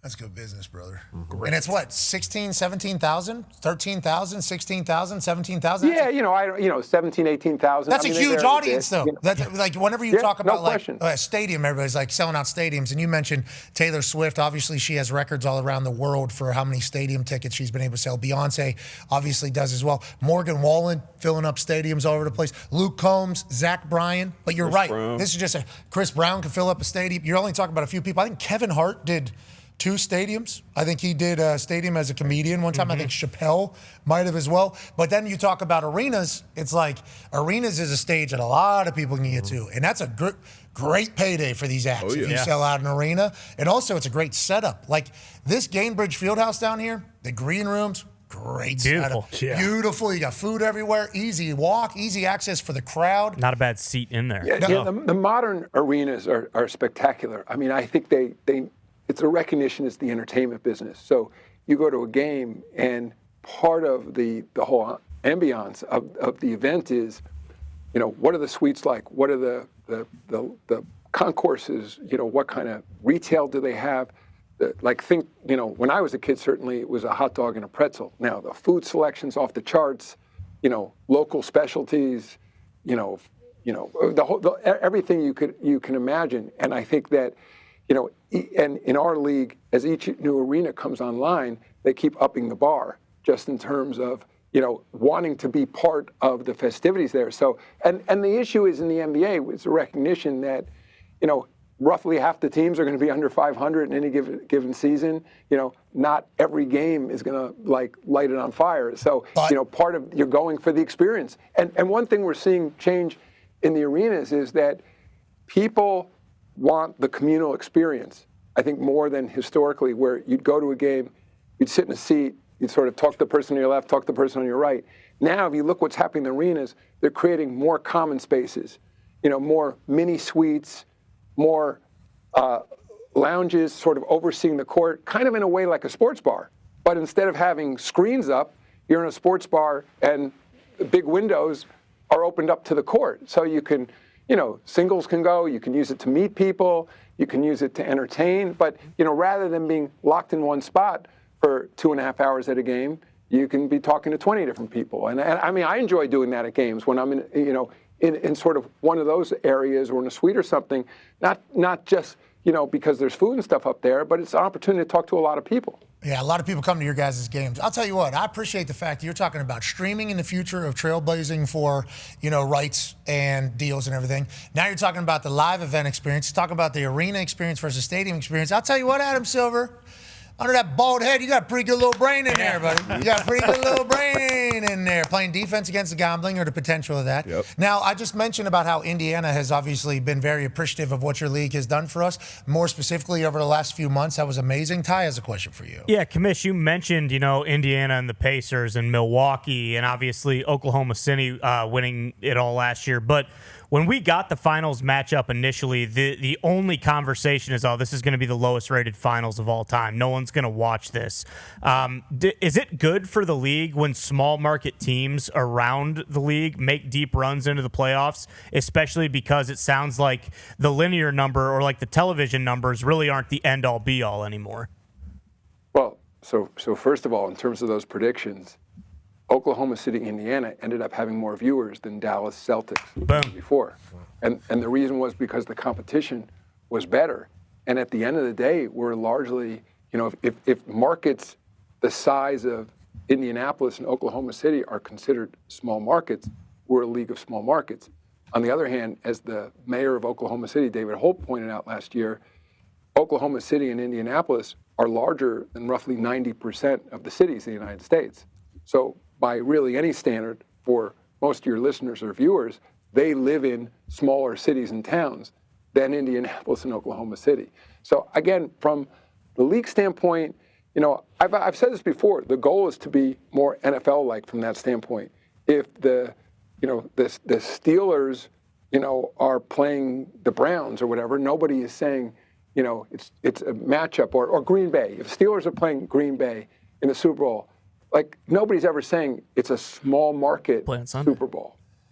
And when in our league, we still carry that title or that headline going in, it's small market. The goal for me is to make it's about the two best teams playing in the finals. And frankly, in this world now of digital media, I mean, look from your standpoint, you're broadcasting from Indianapolis, and I've been to your house, so right outside the city. It's irrelevant, right? Nobody's going to suggest that you would be more popular if you were in Chicago instead of it's almost a ridiculous point. And I think in a digital world, Giannis in Milwaukee, winning the MVP, winning a championship, talking to a global audience of billions, which the NBA has. As I've said before, if you went down the road to Chicago, I don't know, an hour and a half drive or whatever it was, and there's a million more people, in a world where we're reaching billions of people, it's immaterial. And I think, again, hats off to Oklahoma City. I'm not saying there are some advantages to being in certain markets over others. But I think just like the NFL, the players ultimately realize in a cap system, they're going to make their money based on the quality of their play wherever they go. And even in terms of commercial endorsement deals, those are going to come not from the market they're in, but from winning. And so they want to put themselves in winning situations as well. So, I think we've really evolved the league over the last decade or so or longer to where market size is less relevant. One more interesting statistic. So for the first 65 years of the NBA, 3 teams won 60% of the championships. And as we've talked about, so now the last 15 years, it's been 11 different teams and 7 different teams over the last 7 years. So it's and it's not a close call. When people say, well, don't you miss those dynasties?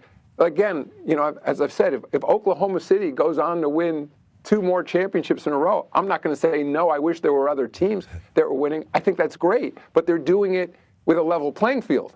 They're not doing it because they're outspending every other team in the league. And I think that's the way it should be. And so, let whatever happens with the competition, but I don't think having a few teams dominate the competition year after year is good for the league long term, because fans in those other cities don't think their teams have a legitimate shot. And we want, this is about hope. We want teams, we want fans of every team, regardless of market size, to believe if I have a well-managed team and, and the luck falls our way and the players are remain in good health, that we got a shot to be there.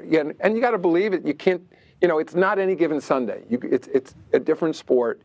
A single player can have such an outsized impact. We have to be realistic about that, but we also want every city to think they got that same shot at getting that superstar. Hell yeah. I love everything you just said. And the Packers-Steelers reference is such a good metaphor because they're playing on Sunday Night Football. Yeah. Okay, that's coming up this weekend. And nobody's like, 2 small markets, Pittsburgh and wants to watch this Nobody's game. saying that at all. I mean, and also AFC, NFC there, and you said in the Super Bowl, pretty good.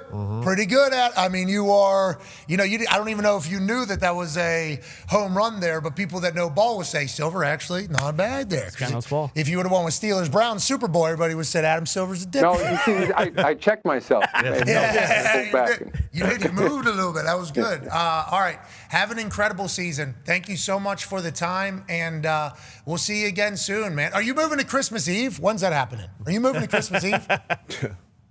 We're on Christmas. Yeah, no, we've been on Christmas Eve for a while. Eve. We need you to move to Eve. Oh, no. Oh, I'm sorry. No, we're not on Christmas Eve. That's been a traditional day off in the NBA. I understand that. It's a trade-off, right? Guys are home Christmas Eve.